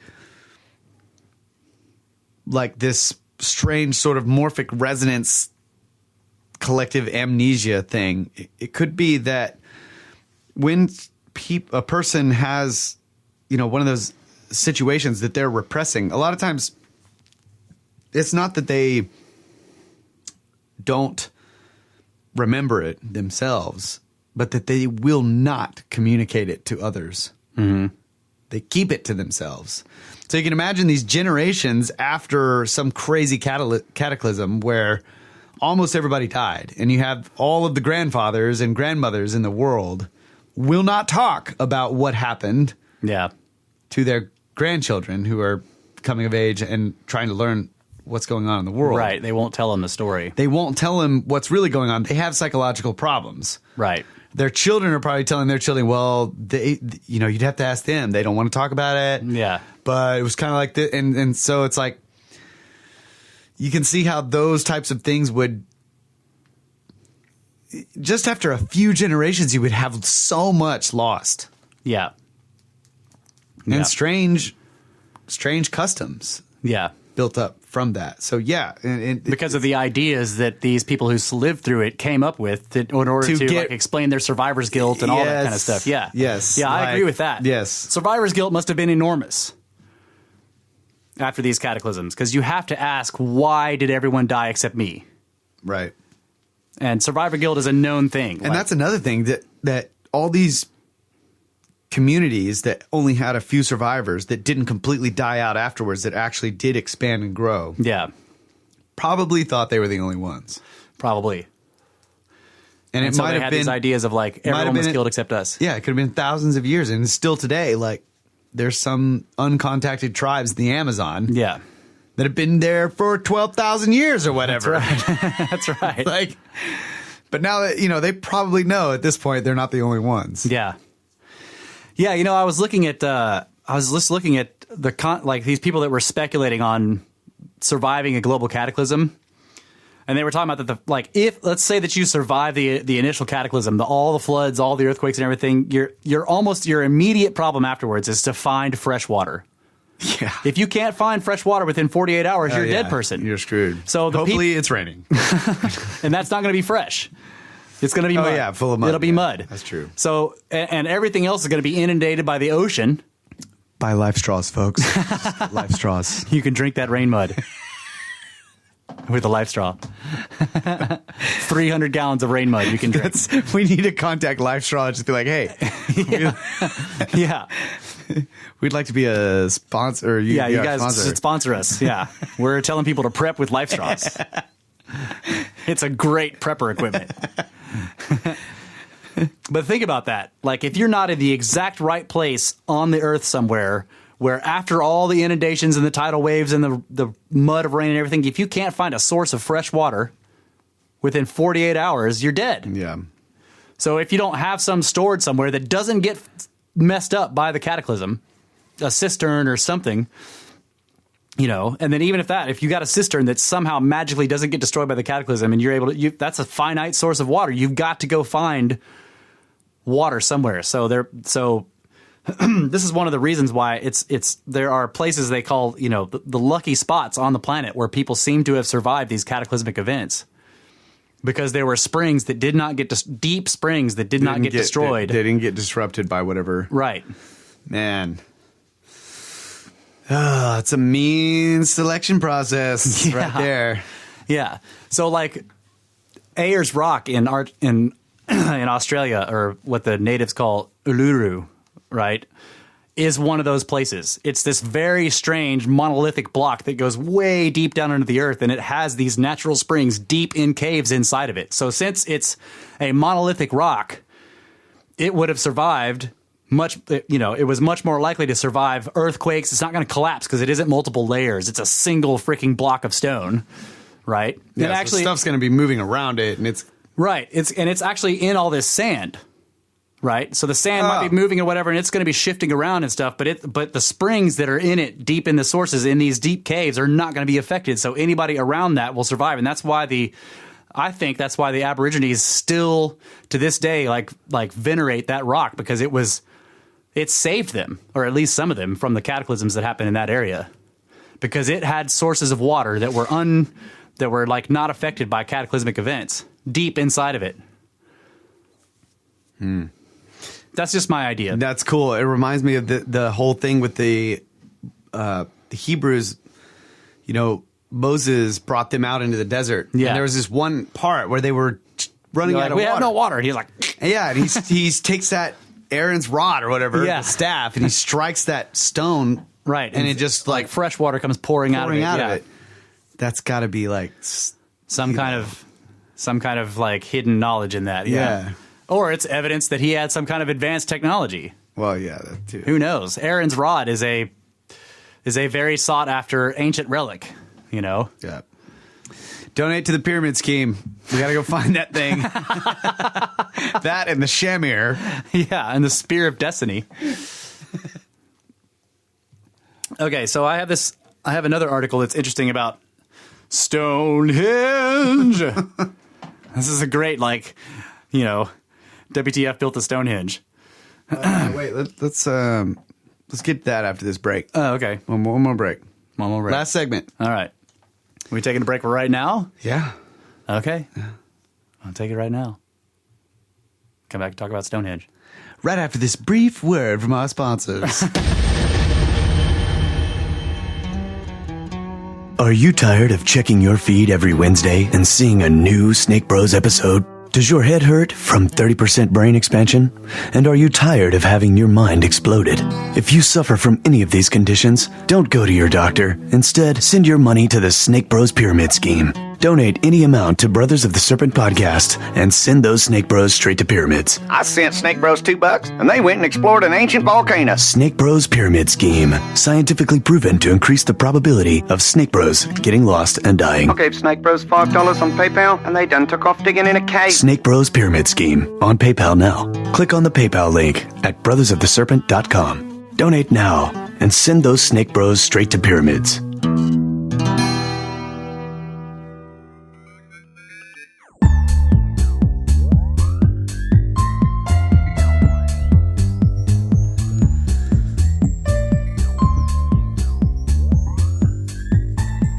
And we're back. Brothers of the Serpent podcast. High atop the Edwards Plateau. The bottom of the ancient sea. Someplace where everyone died and a few people were left to forget about it. So during the break, we had a long conversation about this whole idea. And, like, I think we should summarize.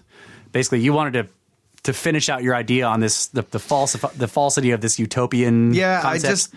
I guess what I was trying to say is that I have this knee-jerk reaction to reject the idea that there was this utopian past where we all got along and we were all one with nature and like all the crystals glowed when we touched them and whatever. It just doesn't. I just reject that because there's all the crystals glow. There's too much about.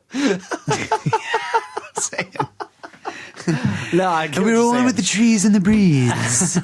No, but it's there's too much. Like I was pointing out, like we still have all the viruses, and the viruses are hitting us, and they're trying to figure out which they're screwing us up. We're getting sick. We're getting diseases that make us insane. These things are happening. That is part of life. Yeah, it's not. There is not going to be that utopian moment, right? But you could see how it could be called a utopia compared to the post-cataclysmic world. Yeah. And that would be exaggerated over time. That's right. The Watcher was pointing out that it's like, and this is also what I think, is that like you have this time now where we can speak to each other instantaneously across the globe, across the sea, over the mountain.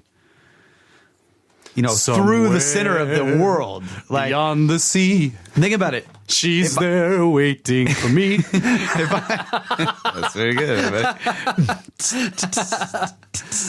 If I'm talking, my lover sits on golden sands and watches the ships as they go sailing. All right. If I'm talking to someone on the other side of the world, it's like I'm speaking through the earth to them. So there's this like, if everything using was crystals, we actually are exactly. If everything was destroyed now, I'd be like, back in this time there was we were so great. We had this magic and everything was one. We were one with the world. We were all communing to each other. Right. And it's like, yeah, we had the internet. Yeah. Like, no, we were actually fighting scriptards on the internet that whole time. Right. And it sucked because they're assholes. That's right. And everybody knows that. And when our connections broke down, we were like, dang it. So life was hard. Golden Age problems. And it's all. So that's all I meant. And then, and also I want to stress the point that it is a knee-jerk reaction, and it may not be totally rational, because the ideas that Velikovsky and that was writing about and that Russ was pointing out are also, they're interesting. They're possible to me. Yeah. Like, I see that. I'm like, oh, okay. I can see how these major global events. So this is a bad summary, but we were talking about the possibility that we saw something coming. Oh, yeah. 300 years away. Right. What would happen? We would all become of one language. First, there would be a purpose. global freakout, but Yeah. eventually people would focus on how can we survive this in some way. Yeah. So the whole barrier and all of the resources that we spend on war and Espionage defense and and- all yeah. the shit, most of that would go away. There surely would still be a little bit, Yeah. Yeah. But it would be a lot of that could be refocused into something, and then you could, and even if that didn't happen, you could still compare a pre-cataclysmic world to a post-cataclysmic world as a utopian environment. Yeah. But if it did happen, most likely our technology would advance so ridiculously rapidly compared to what it is doing now. Right. And there would be people all around the world trying to build things that would survive the cataclysm. Right. And it would be that technology would be very like unidirectional. Mm-hmm. Yeah.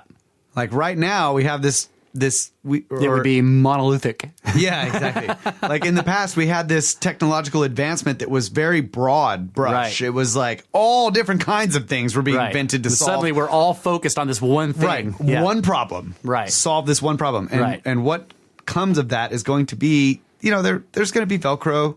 Yeah. There's going to be like microwave ovens. Liposuction. That's right. There's going to be certain strange things that come off of that one focused problem. But still. Most of it would be giant blocks of stone. That's right.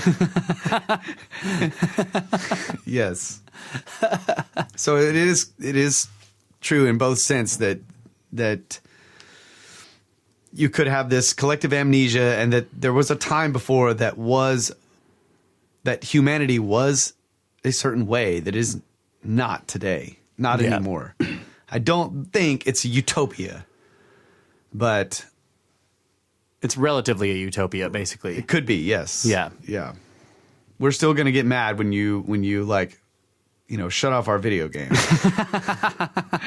Yeah. Hold down that reset button. That's God right. dang it. That's right. All right. So I had this article that's very interesting about Stonehenge, like I was talking about. Some Stonehenge stones. Real quick. What? Also, there would be a focus on tech that would span the cataclysm or ways to pass the knowledge. Exactly, yeah. That would be the focus. Either to survive it somehow or to stop it. And then once we figured out, if we figured out it's unstoppable, then what can we do to survive it? Right. And it would be both things. Like you'd have the legends of the abilities of the wizards of the past, along with all of the mythological knowledge, basically, of what, like trying to preserve whatever we had come up with. Yeah. Yeah. And I also think the idea of looking at single characters and myths as entire civilizations is fascinating, because like you can imagine that if something like this happened right now, that the US and the EU and the UK and Russia could all be compressed, each one into a single character as what their nation was doing, and the powers that they specifically had. Right? Oh, dude, that's cool. Yes. Yeah. All right, go ahead. Okay, so some Stonehenge stones were already in place when humans arrived. Think about that. While the mystery of why Stonehenge was built remains a puzzle, it just makes me want to break out into song. The mystery of why the mystery of stop that. The mystery of why it was built where it's still somewhat standing may have been solved, and the answer opens up a new mystery. A leading Stonehenge expert and one of the few people to have actually excavated at the site claims that 2 of its largest stones were placed there millions of years before humans arrived, and their summer solstice alignment with the sun was merely a coincidence. Wait, what? In an interview with The Times about his research, which has just been published in the journal British Archaeology, archaeologist, journalist, and photographer Mike Pitts describes how he came to this radical theory. It starts at the heel stone, which is the largest sarsen stone at the site. Sarsen means a sandstone block. Located 75 meters or 250 feet from the center of Stonehenge, outside the entrance and close to the highway, it weighs 60 tons and is 15.4 feet high, with an additional 4 feet underground. The heel stone's significance starts with the fact that it's the only sarsen at Stonehenge that has not been shaped or dressed, both signs that it would have been carved before being moved to its present location. Its size and shape indicated otherwise to Pitts. And this is another guy with an aptronym. You pay attention. The assumption used to be that all the sarsens at Stonehenge had come from the Marlborough Downs more than 20 miles away. The idea has since been growing that some may be local and the heel stone came out of a big pit. If you are going to move something that large, you would dress it before you move it to get rid of some of the bulk. That suggests it has not been moved very far. It makes sense that the heel stone has always been more or less where it is now, half buried. The big pit that Pitts referred to is a 6-meter diameter hole he himself discovered while digging near the heel stone in the 1970s. So Pitt discovered the pit. While digging a pit. The size makes it too big to have been used for a standing stone, so he thinks it's where the heel stone was lying before it was lifted out and moved. In fact, Pitts believes the heel stone and stone 16, another odd-shaped stone, are visible remnants of a large number of broken sarsen boulders that were buried beneath Stonehenge. He also believes that stone 16 came from a different hole near the center of Stonehenge and that the 2 stones in that time had something unusual in common. The most likely explanation is that it, too, held a natural sarsen boulder. It's possible that at the end of the Ice Age, we had 2 really large, visible boulders, probably the 2 largest on the Salisbury Plain, close together on the midsummer sunrise, midwinter sunset axis. Man. Is this that blue granite? No, these are sarsen stones. They're limestone. They're sandstone blocks. Okay. So, did that mysterious natural alignment millions of years ago of 2 huge boulders with the sun draw people to this site over 5,000 years ago and inspire them to drag more massive stones from 20 miles away to build their own massive monument to something?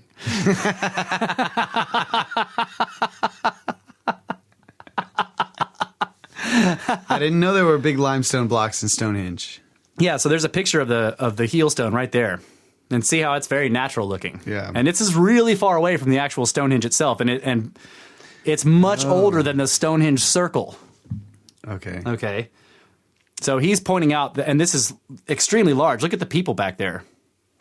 Whoa. Okay, so it's a big block. It's a huge stone, and it's been stood up. So he thinks that it like was laying down, and it's actually like a it's an erratic.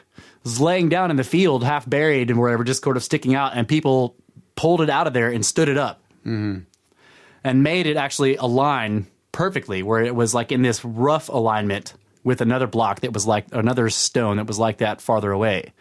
That's this guy's theory, that these 2 stones were actually already there in the field, and people stood them up in this alignment, and then later on it was built over and built over and built over. You see what I'm saying? Yeah. It's an interesting idea. So he doesn't really have... There's not a reason other than just like this theory that he has that they possibly were there, which is what caused the building of Stonehenge. Well, he found these ancient deep pits that look that he thinks that these stones were pulled out of. He says they're too big to explain as being a socket for a block that's not there anymore. So he thinks that these pits are where they excavated these already present stones and moved them to their present position. And that was kind of cool, but I really wanted to read it because of the freaking acronym. Pits. Discovered pits in which he thinks these stones were found in. I was like, what's going on? So we were talking about like naming your kid. It's like maybe you can predict their profession and try to give them an acronym. Yeah. It would be what did they call the Steves? had this name where it's like the acronym was given Oh, yeah. afterwards? Yeah. They made the acronym after they had already made the name. Yeah. I can't remember what that was called, but yeah. An afternym. Afternym. It's an afternym. So it's something like that, right? You try to give your kid the name that of a profession you think like he just might randomly end up being a part of. Yeah. You try to give him a name that will make him do that thing. Yeah, that's cool. I'm going to name my kid Science. Do science. Mad scientist. Yeah, that's right.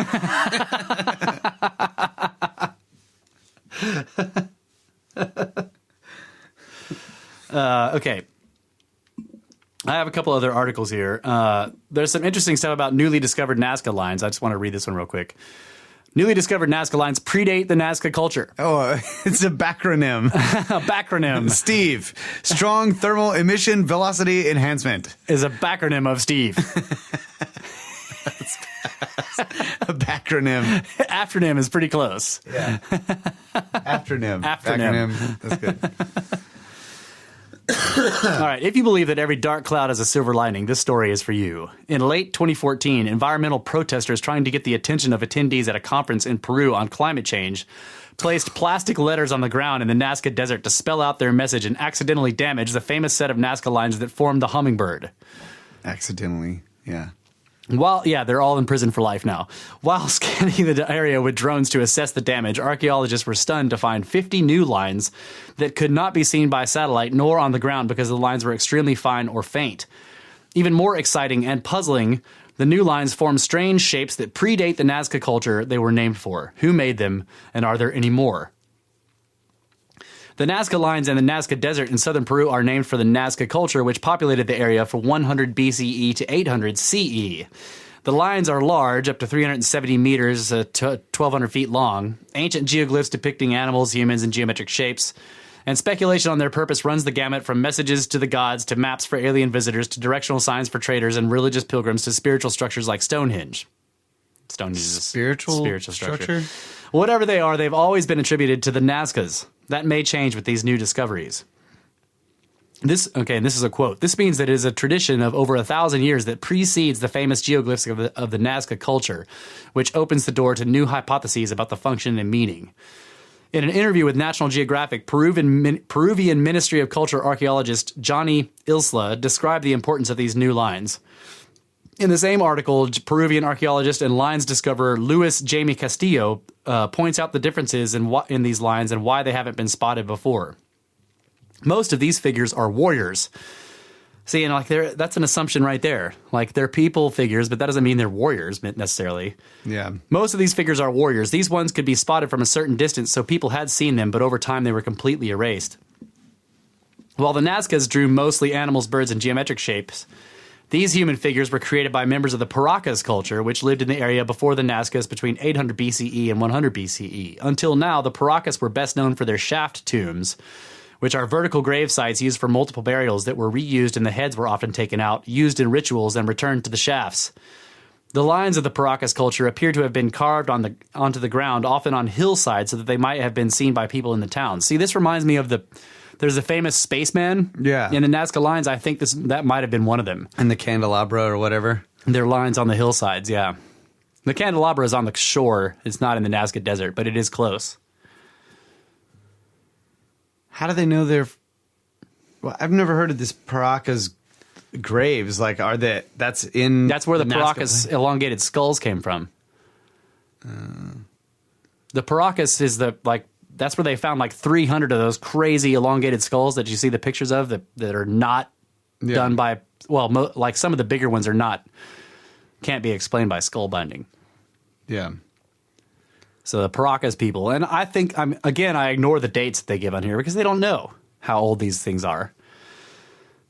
But, okay, so it says, this explains why they were so faint, while the Nazca lines, which are created by digging down to lighter colored dirt and protected with stones, are still very visible from the earth and from space.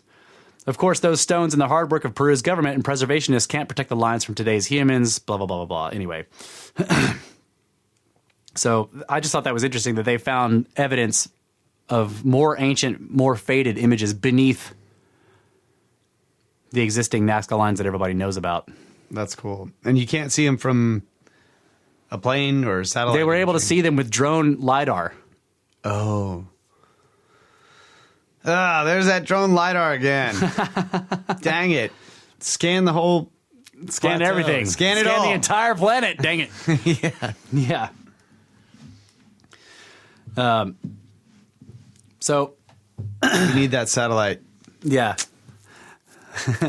Try to convince China that there's a plot against them in the Amazon. So they will LiDAR the entire thing from their LiDAR satellite that they're going to build after somebody else Trust builds me, it. there's submarines under the Amazon forest right now. That's right. You need to There's find submarines in the Amazon River right now. You need to LiDAR it. them. Yeah. All right, so we were talking about the kind of getting into the whole Babel idea and the destruction of the world and this past utopia. And like, I wanted to talk about the Temple of Man at Tiwanaku/Pumapunku in Peru, Bolivia. Peru/Bolivia. Tiwanaku/Pumapunku at Peru/Bolivia. Okay. I never know which one to attribute it to because it's different every time. Some articles say it's in Bolivia and other articles say it's in Peru. Because it's Really? right on the border, yeah. Okay. Yeah. So the Temple of Man is that sunken temple or whatever. It's called a temple, whatever it is. It's a sunken plaza. It's like a big, like paved flat platform area with some pillars and a wall. Yeah, and but stairways it's going sunken up. down. Yeah. Yeah. And in the walls are all these different carved faces Yeah, these that are stones humanoid. that stick out Yeah. that are carved into faces. Yeah. And like that reminds me of Göbekli Tepe in the sense that it looks like a memorial of something that no longer exists.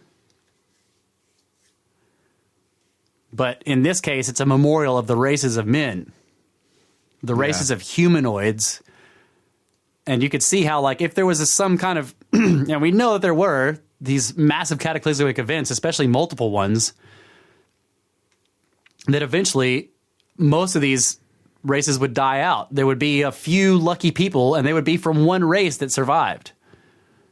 And then those people would repopulate the earth. So you can imagine that pre-cataclysm, there might have been many, many different humanoid races. And we know this just from the archaeological record that there were the Denisovans or whatever they're called, and the Neanderthals, and the Homo floresiensis or whatever, the little people. And then there's all the legends and myths of tribal cultures talking about giants and tiny people, you know. And so like I look at if you go and look at pictures of this, look at those faces and how strange they are. Some of them you recognize as being a recognizable like a racial phenotype. Whatever, yeah. But most of them you're just like, what the hell is that? You know, and yet they're so detailed that you get the idea that they're actually depicting that this isn't artistic, that they're depicting what really used to exist. Just like at Göbekli Tepe, they have all these animals that don't exist anymore, but some of them have been found in the paleontological record.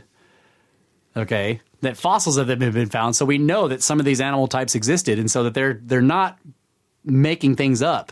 Yeah. And so that Temple of Man thing is fascinating to me in that aspect. And what's also interesting is where it is in terms of the Göbekli, or in terms of the Tiwanaku/Pumapunku complex. Pumapunku is the older part that is made of these enormous, gigantic blocks. Tiwanaku is newer than that. Yeah.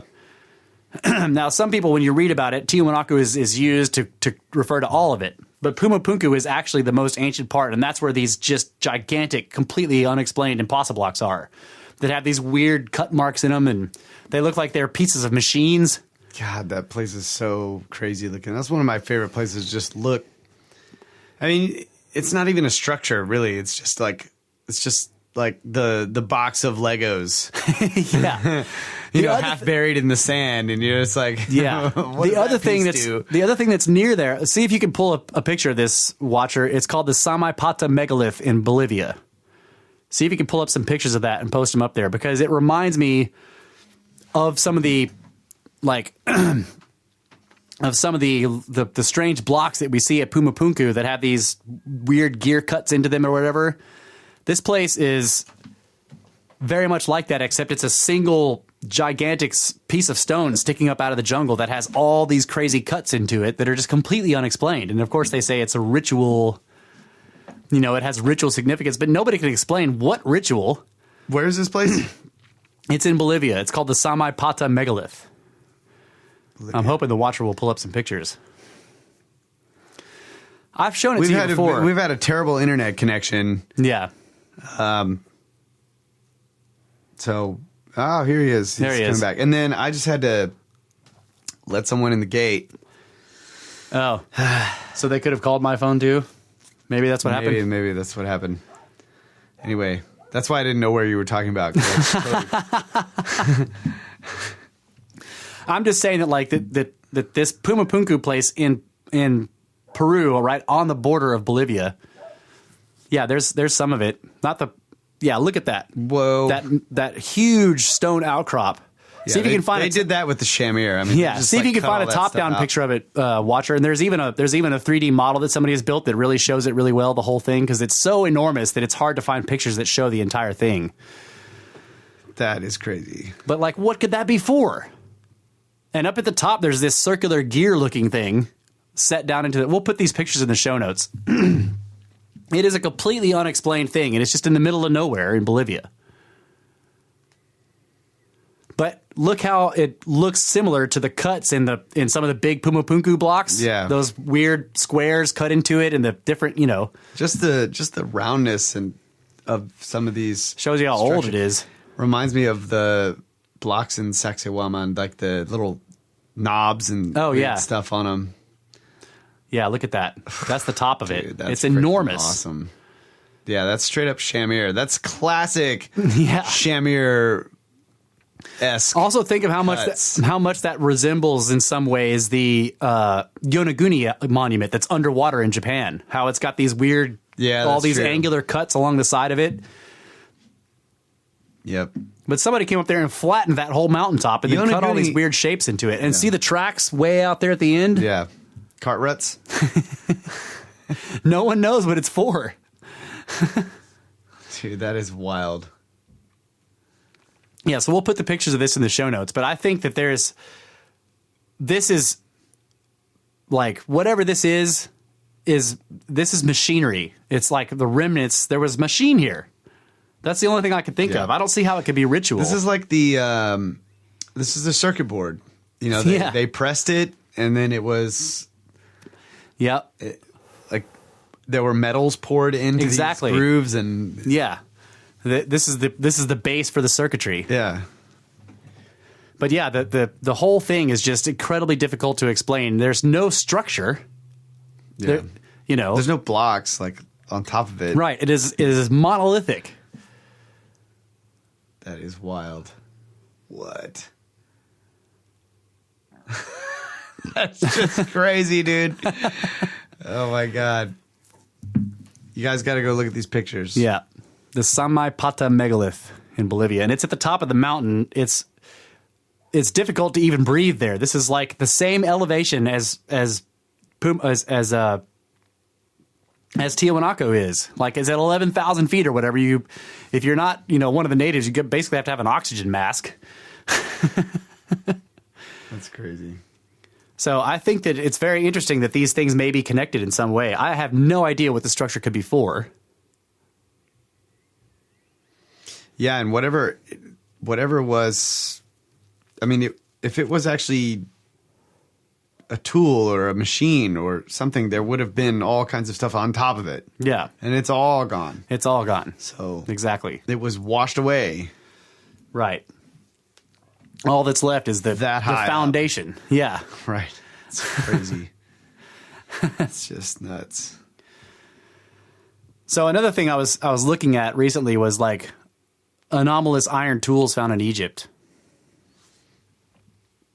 And Samaipata is the name of it. Samaipata Megalith is what they call it. It's not really a megalith.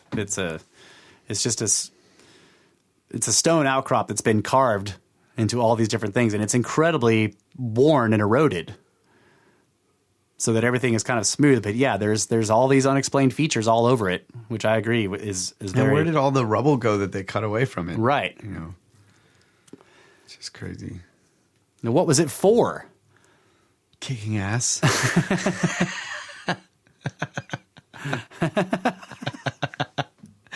I mean, why else would you do something like that?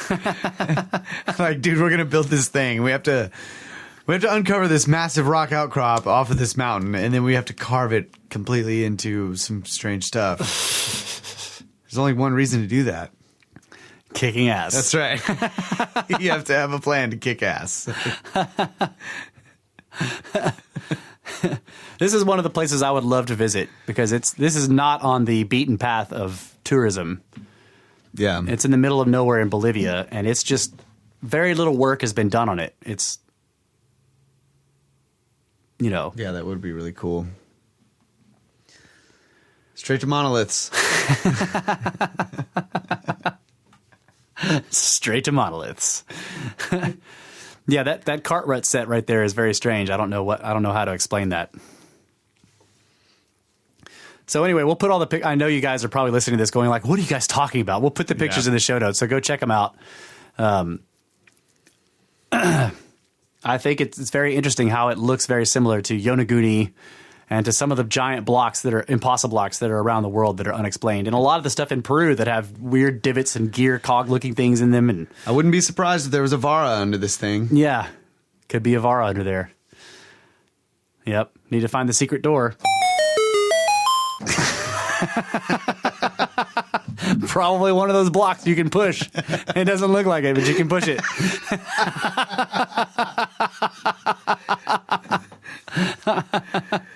It's the first temple on your way to fight Ganon. All right, I think that's it. Yeah. Thank you guys very much. 070 for episode 070 of Brothers of the Serpent podcast. I think that's it. I'm just going to say thank you guys very much. Keep listening, and we will keep exploring the mysteries. Good night, Adamu. Get back to work. Yep.